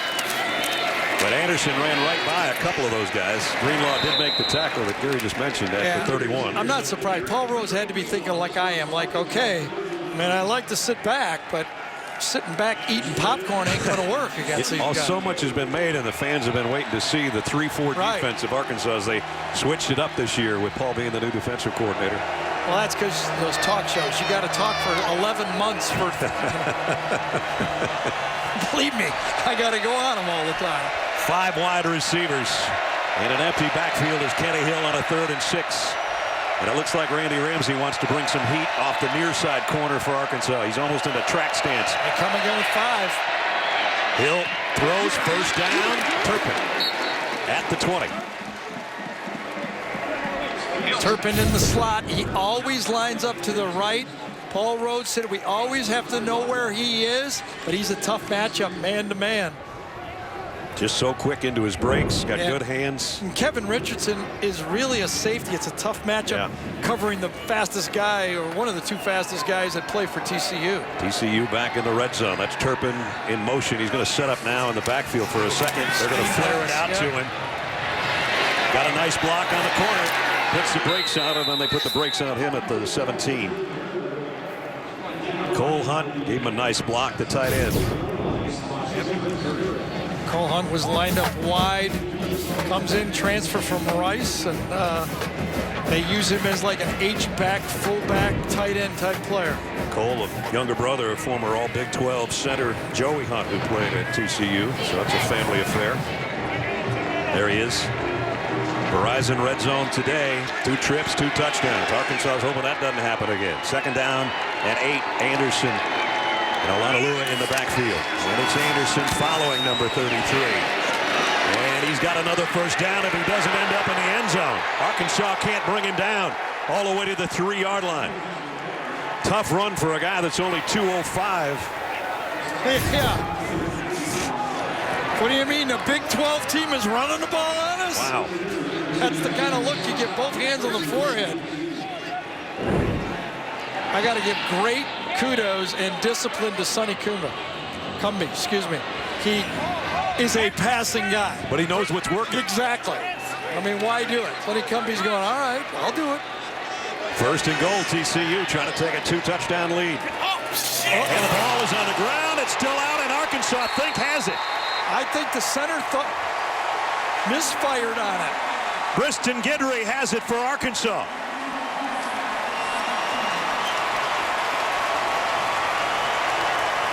Boy, you talk about making a mistake. I assume that's a TCU fan right there. Looked like it hit his own leg when he tried to snap it. Or he slipped out of his hand or something. I mean, it's not like TCU goes under center. Usually when that happens, you'd say, well, maybe the center thought the quarterback was center-quarterback exchange, but they don't do that. It had to have slipped. A huge play by Guidry anyway, and now Arkansas, even though they're in a hole, at least they didn't give up another score, and they've got the ball back. Second TCU turnover. And you go 15 plays and you come up empty. And Whaley dives out for about 3. Can we see if it did hit his leg? Looked like it hit his left thigh. He's looking back. I think it just slipped out of his hand. Hill runs in there. I thought he had it. Kenny Hill. He runs into the jet motion at the play and distracts him and doesn't get the ball. Huge mistake when it looked like it was going to be 21-7. I mean, if you're thinking on offense, you're TCU, think everything's going right, perfect, we're controlling the game, and all of a sudden you can't snap the ball. Here's a pitch to Whaley trying to go wide this time. Boy, Devois has had to pay for everything he's earned today. Got about 2 more yards. It's going to be 3rd down. Well, and the main game plan that Dan Enos thought he could, and actually Brett told us, we think we can get to the outside and get to their corners and make those corners tackle, has not been able to materialize. You know, they've used Chase Hayden very little today. Gary, the freshman, who really has the most speed in their backfield. He slipped on one play and it didn't look like he had. Remember, this Arkansas team 1 for 6 on 3rd down. 3rd down and 5, empty set. Austin Allen across the middle, incomplete, intended for Deion Stewart, got his left hand on it, and that's it. So see, that's that miscommunication. When you graduate 4 senior receivers and you come back, that's an option play. The slot and the quarterback have to be in sync. Right now, Austin thinks he's going to keep going. The receiver slows down and hesitates 1 foot, and it's incomplete. If that was last year, it would have been Drew Morgan or Keon Hatcher. Exactly. It's a learning experience. Those throws look so easy. Why don't you do it all the time? But there's no time for the receiver to adjust for the ball on short throws. Blake Johnson's been too busy of a punter if you're an Arkansas fan today from his own goal line. Turpin's going to have a chance at this one from the 48. Made the first man miss, and he's got it inside the 40. Nice return. And he thinks he could have had even more. As it is, he gives his team the ball back in great field position. He's so smart. His very first move, right as he catches it, creates the space for him. So he said last year averaged 12.5 yards a punt return, including a touchdown. He was hoping to get one there, but he set his team up in a great spot at the 38. That's where they'll start offensively when we come back.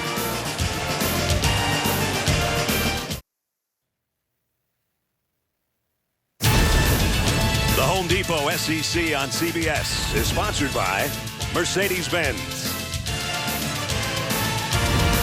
Dr. Pepper, State Farm, and by Wheels Up. 14-7 TCU. Gary Patterson's Horned Frogs in front by a touchdown. Gary won his 150th game last year as a head coach at TCU. And with that, we'll bring you to our Aflac trivia question. Who's the longest tenured active head coach in the NCAA? We'll get the answer for you in a few minutes. And Turpin on the carry. Gary's been around the TCU program 20 years, 17th year as a head coach, and 10 double-digit win seasons over those 16 years. That's pretty darn good. Yeah, but right now it's critical time for this Arkansas defense. You know, it's easy to say I'm going to rotate my guys. After a 15-play drive and a 3-and-out, do you dare put your second guys in at this point? Kenny Hill wants it all. Going to the end zone. One-hand attempt. I would be irate if I was a head coach for a receiver to stick up one hand on that throw. This looked like a sure touchdown. I mean, this turns him around. Ball, oh, come on. The freshman, Jalen Reagor. I would just be irate. Everybody, 10 guys do their job, and Reagor tries to be Odell Beckham Jr. 3rd down and 4. After what probably should have been a touchdown. Hill, quarterback, draw, try to get away from the red jerseys and can't. That is 4th down. See, think how big that was. Yeah. Since the missed field goal that Arkansas had, Brad, they've had 3 3-and-outs. The plays are starting to mount up. What, 55-28. They just went 15 plays, and you got a chance to put them away, and the young player says, I'm going to stick up one hand so I can get on the highlight reels. You talk about the play of the game. It's 4th down, and TCU's going for it. They were 1 for 1 last year in 4th down, 12 for 19 and 1 for 1 on 4th down. Gary Patterson will gamble from the 32-yard line. Oh, it's quick kick. Yeah. Good call. Unless it goes to the end zone, and it does, so they don't gain much out of that. But they didn't make a mistake either. Well, there was a mistake by the receiver to the wide side of the field. He ran a pass route, and had he gone down on the punt, because the signal was quick kick, and that's the reason the ball went into the end zone. Opportunities for TCU that they left out on the field. 2 hands, still a bobble, and still just a 1-score game. 14-7 it remains because of a drop ball on what should have been a touchdown. Right, so here's the touchdown. I think I called him Monty Reagor. That's his father's name. And even Monty texts me this, and I know he's my son. Don't call him Monty. That's Jalen that tried the one-handed catch. Here's the quick kick. And Jalen Reagor, again, doesn't see the signal. He's running the pass route. He would have been the guy that downed it inside the 5. His dad was part of the Colts Super Bowl team, and Peyton was there.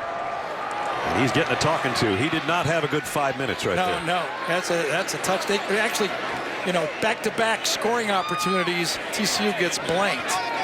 So where do you go if you're Dan Enos? Let's find out. How about a screen pass? And that goes backwards. Wow. Devois Whaley dropped for a loss by Traven Howard. Arkansas has had 8 possessions today. 5 of the first 7 have been 3-and-outs. That's not good. No. And a missed field goal that would have helped the cause. That's just the 16th play since the first play of the second quarter. And that's a program who likes to go 16 plays in one drive. Right. So now they're behind the chains again after a 4-yard loss on the screen pass. 2nd down, 14. Heavy pressure on offensive coordinator Danny Enos now to find something. Maybe a big pass play. Austin Allen wants one. Going deep. His man fell down. I don't think he would have had a chance at it anyway. Lamichael Petway was the intended receiver. Jeff Gladney was covering. That one was thrown towards the middle of the field and really wasn't close. No, and again, Brad, I don't know who was thinking what, but I'm going with the 5th-year senior quarterback who thought the receiver was going to go to the middle of the field on a post route. Again, young players, veteran quarterback, 4 grads, and now you got to get the timing all. And TCU's a legit defense. Right. Now, granted, he stumbled, but I don't think he was in the right area. Yeah, but I think Austin felt he was going to go to the middle of the field. That's why it looked so out of the area or out of the screen. Third and 14. Now you got to be careful on this snap. 3rd and 14. Be careful with the ball. Here comes the rush.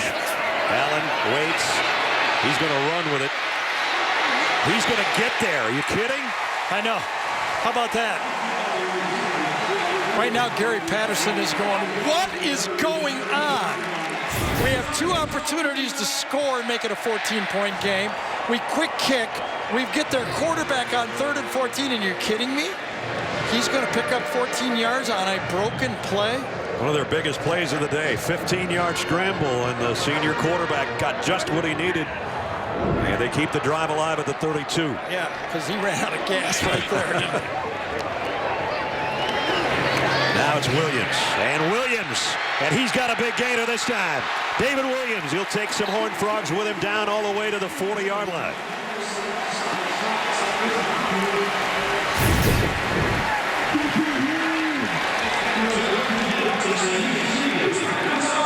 Nice opening off the left side, and then follows his blockers, then turns on the speed, and back-to-back plays are the two biggest runs of the day. Yeah, and when you create a little opening, you get a good block up front, and now you run between the tackles, just like creating a pressure point that TCU did running inside. That's how you do it. 16 on the run by Allen, 26 on the run by Williams, and first down at the TCU 42. Williams will try it again, got it to the 40. Yeah, and that's a safety again, filling that hole as the 8th man up. Nick Orr, number 18, comes from the second level. That was his assignment. He gives the look as if he's back deep, and he's filling as that 8th man in the box. Nick and Nico back there, those two safeties, number 2 and number 18. As I said earlier, they make a lot of tackles. And that's because they're committed to the run. And you should theoretically be able to attack the middle of the field behind them. They did it once. So far, they can't do it again. Second down and 8. Play action pass for Austin Allen. Good start. Go deep. Got a man out there, and we're going to have a flag. We are. Pass interference. Austin Allen would like that one back.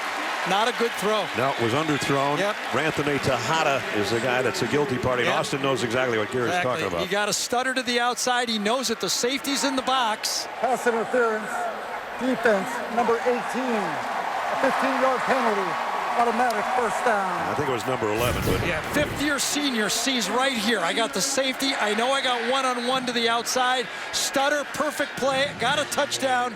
I do not lay it out there. And that's why Austin was shaking his head.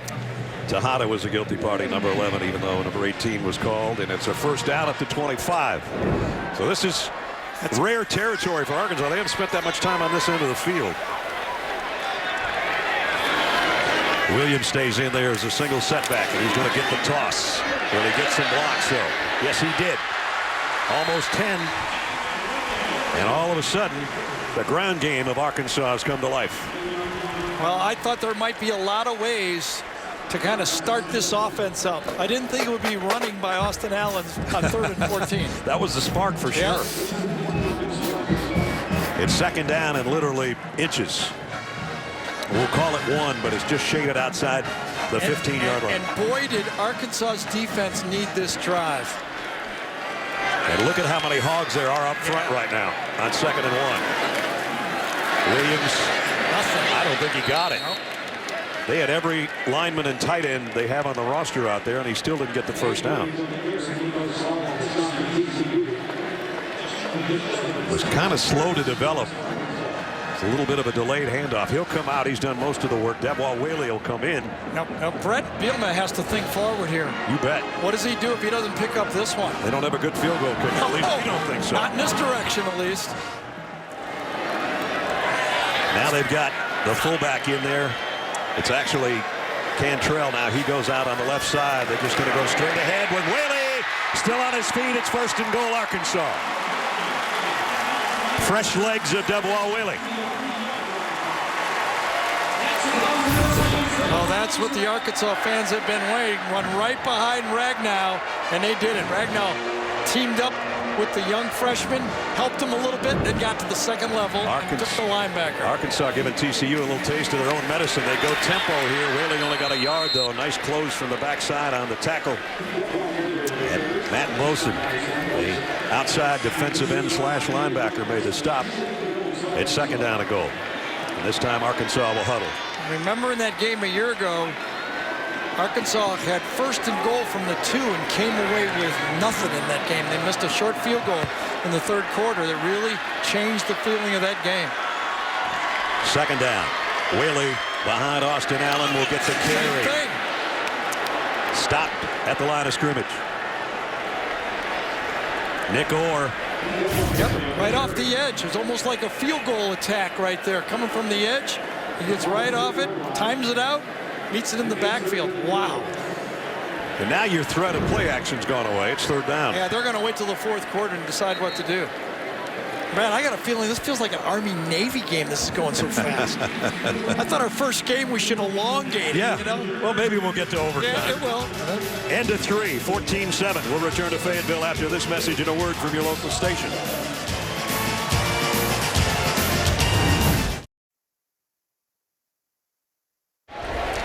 We start the fourth quarter, and if you're the fans down on this end, you're disappointed because your team is going the other way into the construction at Razorback Stadium, and there's only about 20 camera guys down there to cheer if they score. If we go overtime, you know which way Gary Patterson's going to want to go. Exactly. Towards the construction hats. Delbois Whaley, the single setback, 3rd and goal at the 2-yard line. They fake it to him. Austin Allen lobs it, end zone. He's out of bounds. He was. Cantrell, the tight end, he caught it, but his feet were out of bounds. And now what do you do on 4th down? Lack of discipline by Cantrell. He's got to stay. That was an open play. He drifted out of bounds. He gets a chip block, and then he's open. Watch him continue to drift. They missed a 23-yard field goal, remember. And they're going to set up for another one that's close. Fans booing again. They wanted to go on 4th down. Instead, they bring out Cole Hedlund. And as Gary said, he missed from 23. This one is not on a hash mark. It's right in the middle of the field, and it's from 20. Reed Miller to hold to try to make it a 4-point game. Hedlund from 20. Oh, and he hit the left upright. My goodness. Oh.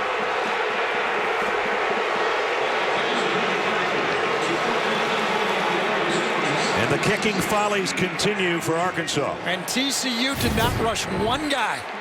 They conceded the 3 points.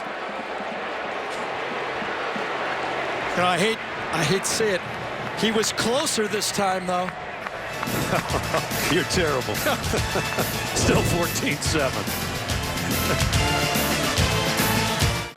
Not Cole Hedlund's day so far. This was a 20-yard field goal attempt moments ago, and just listen to the sound. It sounded like a gun went off as he hit the left upright. So Arkansas is driven to the 5 and the 2-yard line against TCU. They have absolutely no points to show for it. And I think he got maybe a slight tap on the helmet from one guy. That was it. It was probably the long snapper or his holder. Hill will give it off to Anderson. Anderson got a block. He's got 10. He's got more. Great second effort. 15-yard run by Darius Anderson. And so TCU goes right back to the ground game that's been working for them. And they'll hurry up and come up to the line at the 35-yard line with a first down.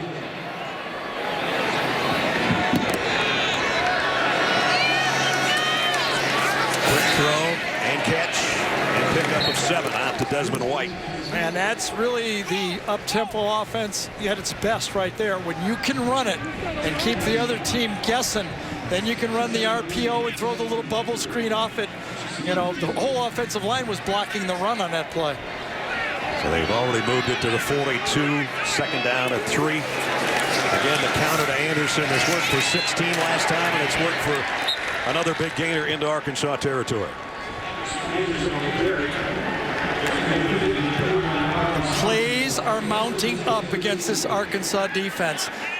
You know, the drive didn't produce any points for Arkansas, but it was a decent drive taking the clock and plays. But again, here they come, TCU, and looks like more of a half-tired, demoralized Arkansas defensive front right now.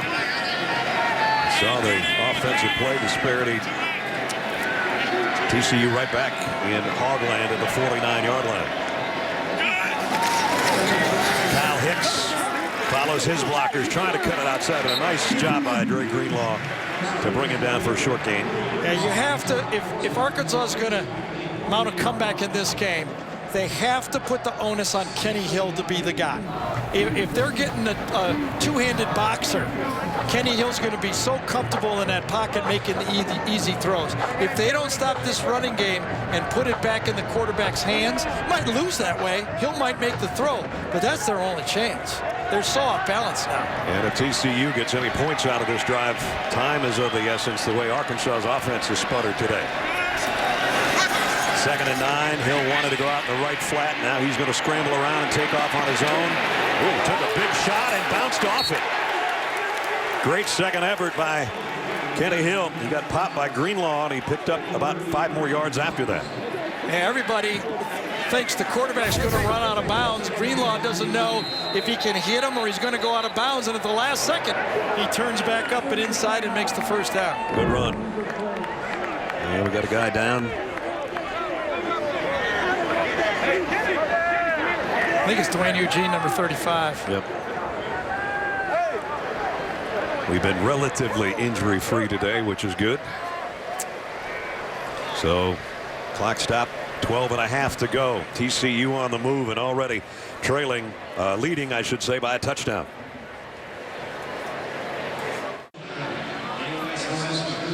And now it's time for our Geico game recap. And here's how it's gone today. Tale of 2 halves. The Arkansas ground game just couldn't get going early. First half, only 37 yards on the ground. They did get going in the second half, mostly David Williams on this run, one of their longest plays of the game. But Alanalua got the first touchdown on the ground for TCU. And then Austin Allen, longest play of the day for Arkansas. The touchdown pass, but that's their only score of the day. Kenny Hill, opportunity went awry there as the freshman dropped what should have been a touchdown pass. Could have been 21-7 right now. And then we thought it was going to be 14 to at least 10. But for the second time today, Cole Hedlund missed a chip shot. And so we're stuck on 14-7. And TCU on the march right now at the Arkansas 38-yard line. You know, as we talked about before the break there, trying to put the pressure on Kenny Hill. Ironically, in my mind, for TCU to challenge in the Big 12, Kenny Hill has to be the third of one of the 3 big quarterbacks. There's 2 other ones, Baker Mayfield and Mason Rudolph. Can Kenny Hill approach that level? So it's kind of yin and yang here. Here's a play that's worked well today, but it doesn't this time. Darius Anderson brought down, and it's Sosa Agim with his first big play of the day for lost yardage. Yeah, Sosa Agim has been told that 3 technique of eat up blockers. He was more of a 4-down lineman last year. You can his quickness and getting into the backfield. They want him, instead of getting penetration this year, to cause havoc at the line of scrimmage. But that time, he showed you he can still get in the backfield. So a loss of 3, second down and 13. Alanalua in the backfield with Kenny Hill.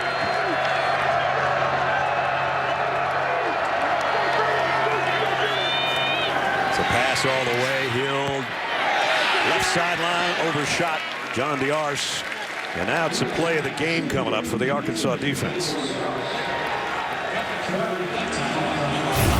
Good coverage this time, forcing the ball. Tolliver in perfect sync. Doesn't panic, doesn't get the late interference call, forces the perfect throw, and it wasn't. And if you look, the story of the game, you know, because of the running game, TCU has been in that 3rd down conversion range. They're going to have to earn this one. 3rd down and 13. Everybody looks to the TCU sideline.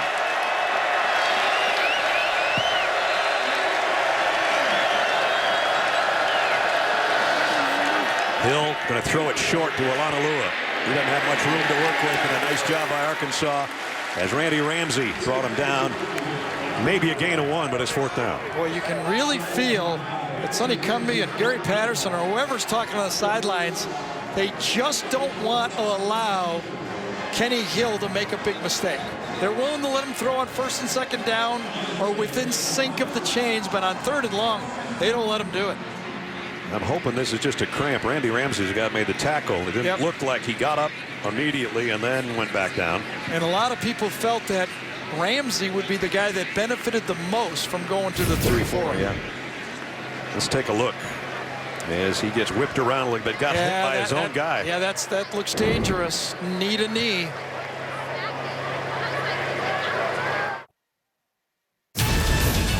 The Home Depot SEC on CBS is sponsored by Bud Light, Napa,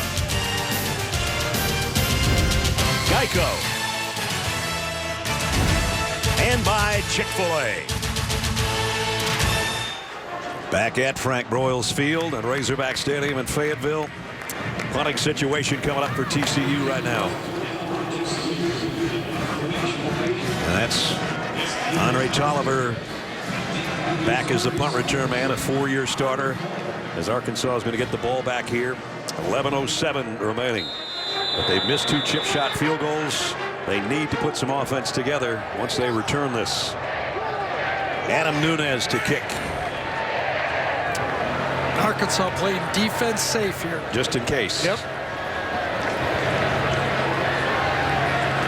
You wouldn't think we'd see a fake punt here, but you never know. 4th down and 12.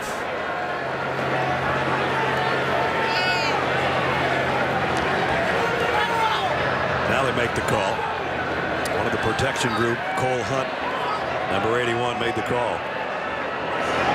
Low snap. Rugby style punt, end over end. Bounces at about the 14, I think, is where they're going to put it out. I think for the second time, Gary Patterson was not happy with his special teams there. I think he expected that ball to be a little deeper on that kick. Special teams haven't been so special today so far.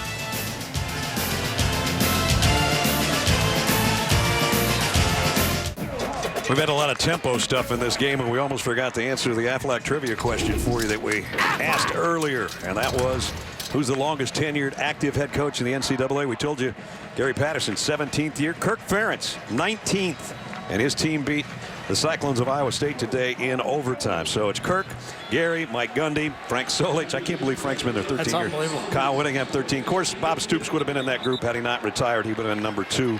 And if you think about the most coaching wins at one school actively, wouldn't be Gary or Kirk. It'd be Coach Snyder at Kansas State. A stop and a start in between for Coach Snyder. Exactly. Well, here we go. Right? I mean, it's time. I don't want to say now or never, but show a sign, right? Yep. And Montrell Wilson brings down David Williams after he picked up almost 4. It's hard to believe, you know, Austin Allen coming into his senior year. It just shows you the communication you have to have with the receivers and graduating those guys. He threw over 401 passes last year for 3,400 yards plus. Which led the SEC. Absolutely. And look at this game, 6 for 14. He's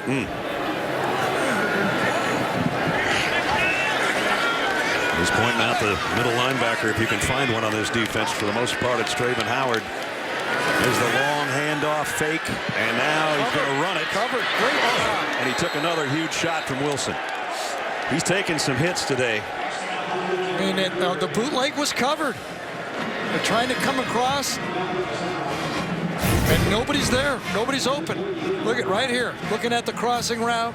Crossing route, this guy's covered. I mean, great job. And as Brad called, I mean, if you're Austin Allen, you got to do something. You just can't run out of bounds. You need every yard you got. And he earned that last yard, didn't he? He took it right in the ear hole, that's for sure. And it's 3rd down and 2. This is a must-have right now at the 9-minute mark for Arkansas. Remember, they're 3 for 10. Hasn't mattered if they've been short yardage or long. They have had struggles on 3rd down. Allen blitz off the corner.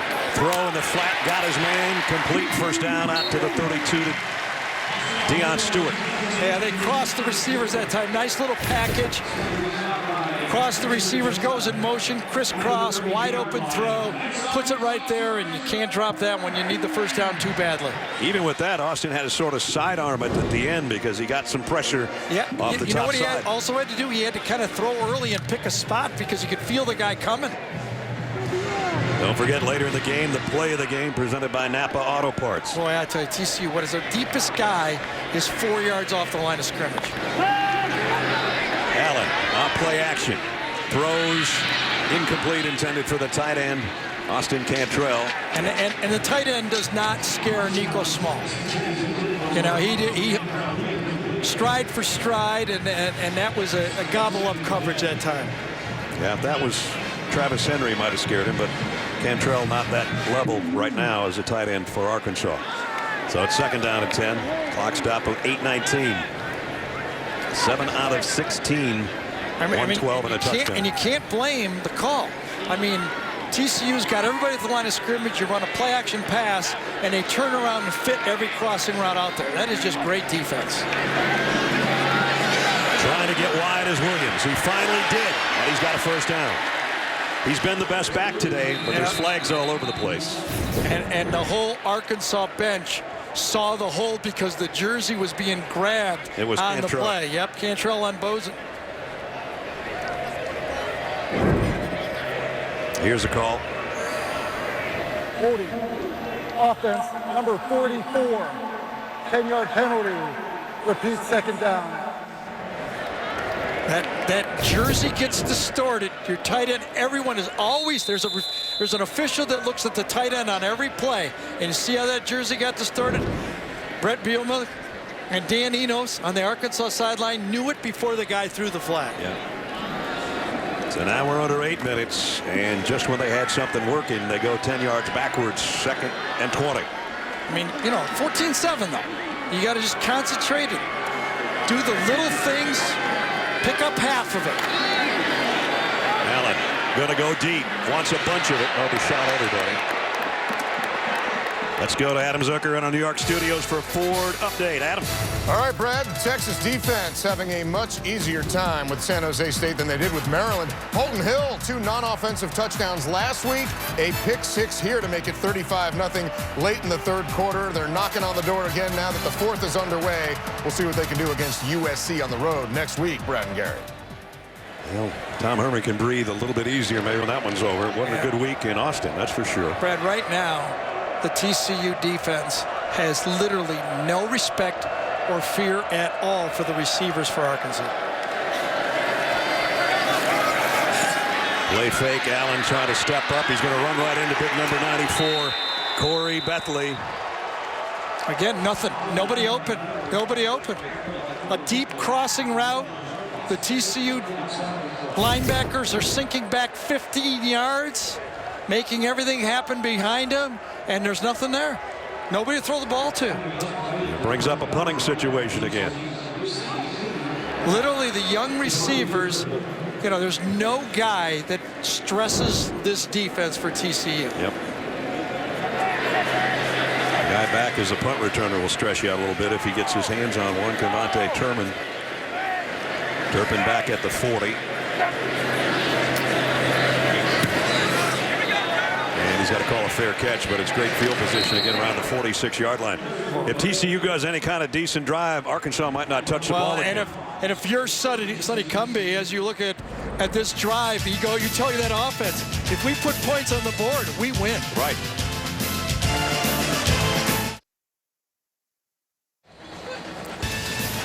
Well, the best games from the best conference next week. I guess weather permitting, we'll tell you. Tennessee and Florida. We hope to be in Gainesville, but it truly may be a swamp. We're not sure, but 3:30 next week. It all starts Home Depot on SEC next Saturday with the college football today, presented by State Farm at 3 o'clock. And we're going to remind you, just help everybody that's affected by the disasters, will you? Visit redcross.org for more information. And I don't care if it's Harvey or Irma or Jose behind it. Do what you can. TCU with the ball, the lead, and 6:47 to go in regulation. Kenny Hill in the gun as he has been all day long. And he'll keep this, go up the middle to get 2 or 3, and get down and watch the clock wind. As Gary said before that timeout, they get a couple of first downs. Arkansas is going to have to start thinking about using their timeouts, and if they get any kind of score on this drive, it doesn't look good for the hometown Hogs. Usually when you run a lot more plays than another team, you're at 75 to 80 plays. But in this game, 65-45, only 45 plays that Arkansas is running this game.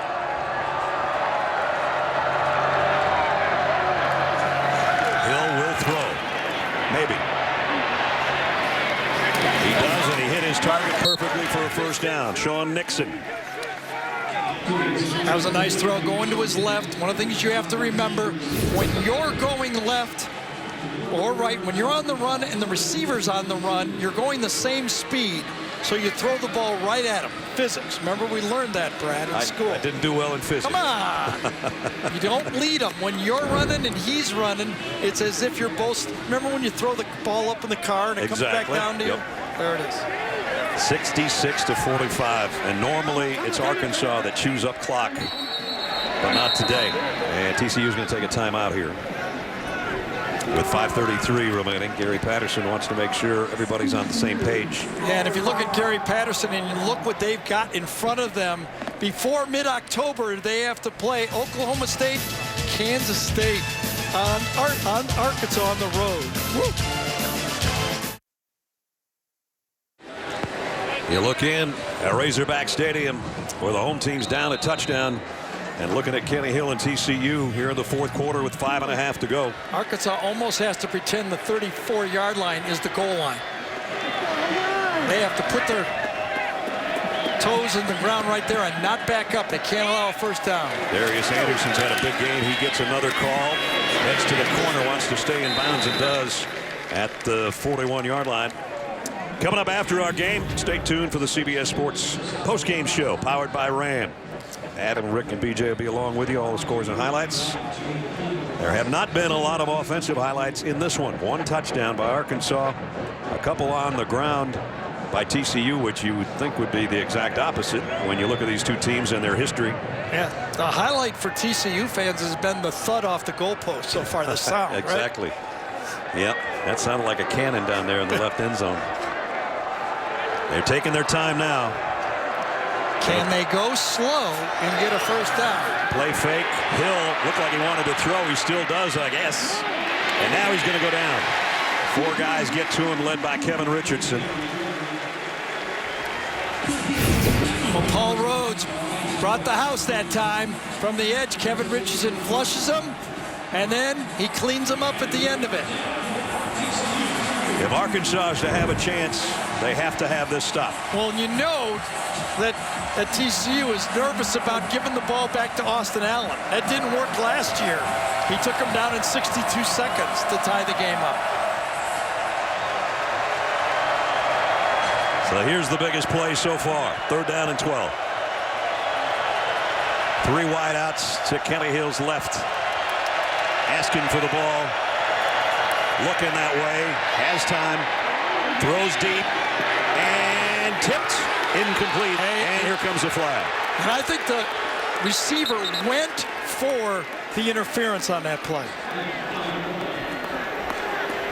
Tolliver got a hand on it, but didn't turn his head until the last moments.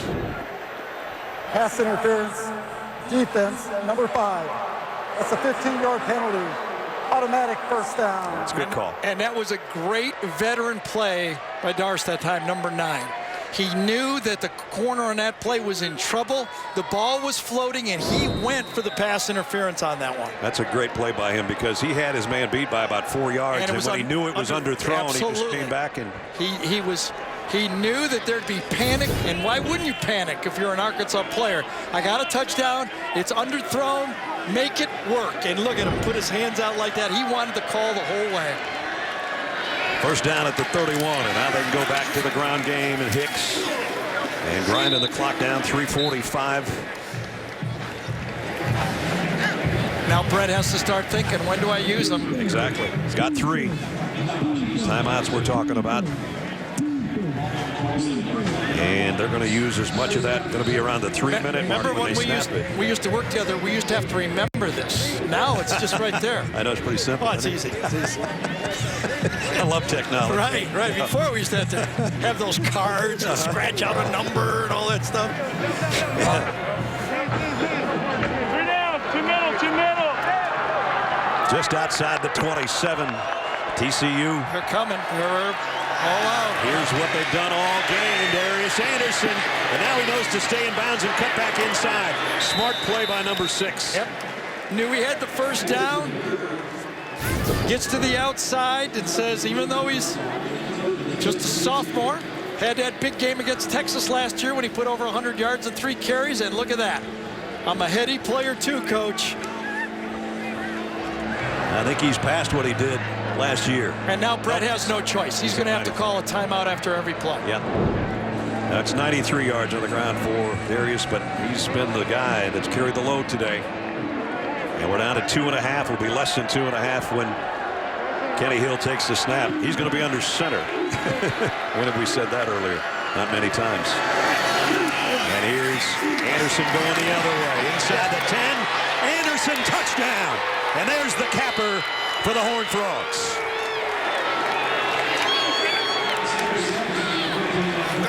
We talked about him the last 3 plays. He caps it off from 14 yards, and now he does have a better game than Texas a year ago.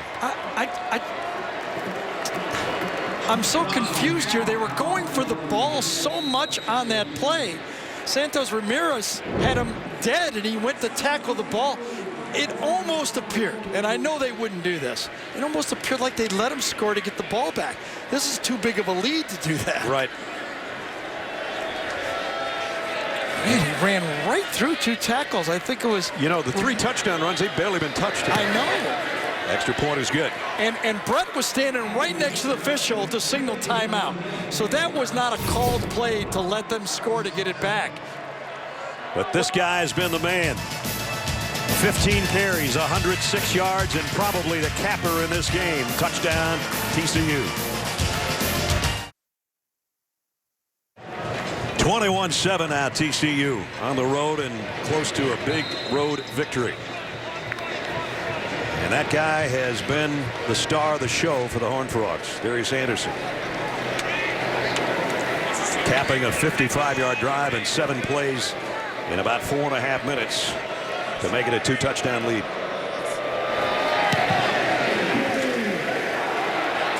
Kickoff to the goal line to Deion Stewart.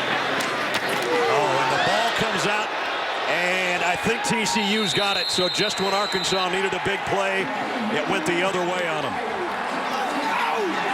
Sammy Douglas recovers the fumble. Sammy Douglas, who torched Arkansas a year ago for 17 tackles, puts the game away. Big hit, and Douglas comes from behind. Ennis Gaines is the guy that made the hit right there, and out comes the ball. Yeah, he kind of stuck his arm out, got the ball with one arm at that time, and then Sammy Douglas falls on it, and no magic even being able to be tried by Austin this year to try to do, he had to do a 62-second drive last year. We'd had to do 2 of them this year to do it. And now Arkansas has got to use their timeouts on every snap, and about 1 first down would just about do it. Remember, we started off the game talking about why this was circled as such a big game. Remember, from here, Arkansas's got to play A&M, and then they're at Bama and at LSU. And for TCU, their big 3 against the 3 favorites in the Big 12 are all on the road. Kansas State, Oklahoma State, and Oklahoma. And now they're just going with a Wildcat here, Olanalua, who scored early in the ball game. He wants to score again and does. Touchdown. Wow. How sweet is this for the finesse Big 12 to put it to the SEC today? 13 yards of carnage for the touchdown.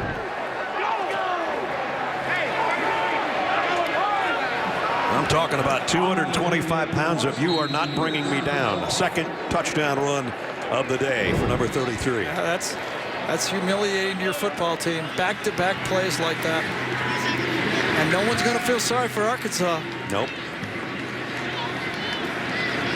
They're going to see a lot of people try to do the same thing to him until they can get it fixed. Yep. Song, the extra point, puts up point number 28. Here he comes. Shewo Olanalua, his second touchdown is 28-7. Coming up Sunday, October 1st, one show will solve crime in a whole new way using the wisdom of the crowd. Jeremy Piven stars. Series premiere Sunday, October 1st, only CBS. 28-7. So TCU paying back Arkansas in spades for the double overtime setback in Fort Worth last year, and Arkansas was never in this game, especially with the 2 missed field goals that could have made it a ball game. Instead, as we take a look at the GMC game changer, it was the ground game of TCU, not Arkansas, especially this guy, Darius Anderson, having the game of his life. Career high 15 carries, career high 106 yards, and this touchdown that just capped it without any doubt right there. Yeah, and that was the story of the game.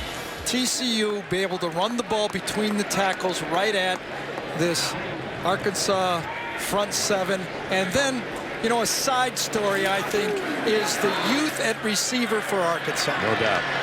Austin Allen getting what he can here before he gets out of bounds with a first down. And that will end up being his longest run of the day, even though the one he had earlier was a 16-yard scamper that gave him a first down that still gave him some hope.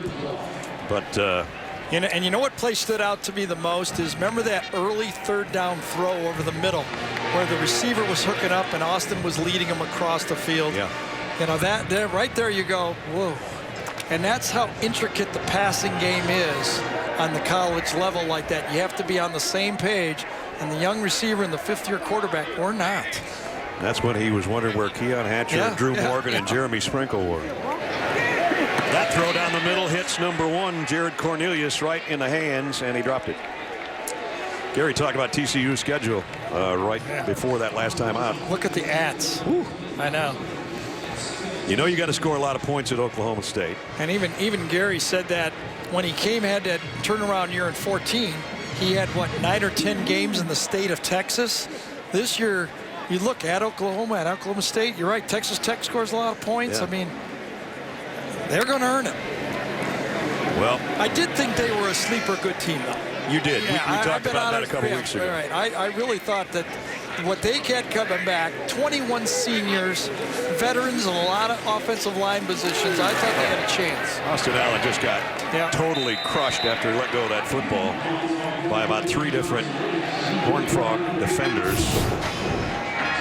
This is not the way you want to end your day. No, and this is the way you don't want to get your quarterback hurt for the rest of the season. That's either. true. He did get the pass complete out the midfield at the minute 30 mark. Because remember, you got a freshman, albeit a redshirt freshman behind him, but if they have any chance Arkansas does is coming back, he can't get hurt.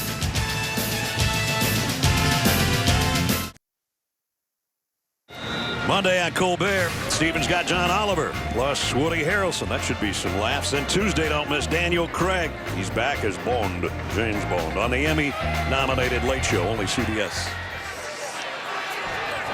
Maybe the last snap offensively for Arkansas, unless they pick up a first down. For Austin Allen, has to scramble, throws on the run, and completed it for a first down. TCU sideline saying he's out of bounds. But the official right on it marks it at the 29-yard line. Got it to Jonathan Nance.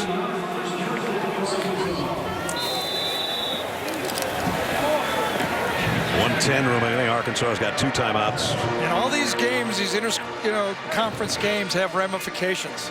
This is a big one for the Big 12. They come down in a tiebreaker with anybody but Alabama. Right. They might be able to get an argument. And remember, they've got a championship game this year, be it number 1 against number 2, not a divisional thing. Allen hit, got away, and throws into traffic, knocked away, broken leg. Anthony Tejada that time saw that ball, made up the yard. It looked like he was open. I thought he was going to be a touchdown, and he just played the ball like it was a corner, but he played it like a center fielder. Could have been a sack. He ducks it, and then all of a sudden it looks like completion, but he comes off and gets it with his left hand. Very nice play.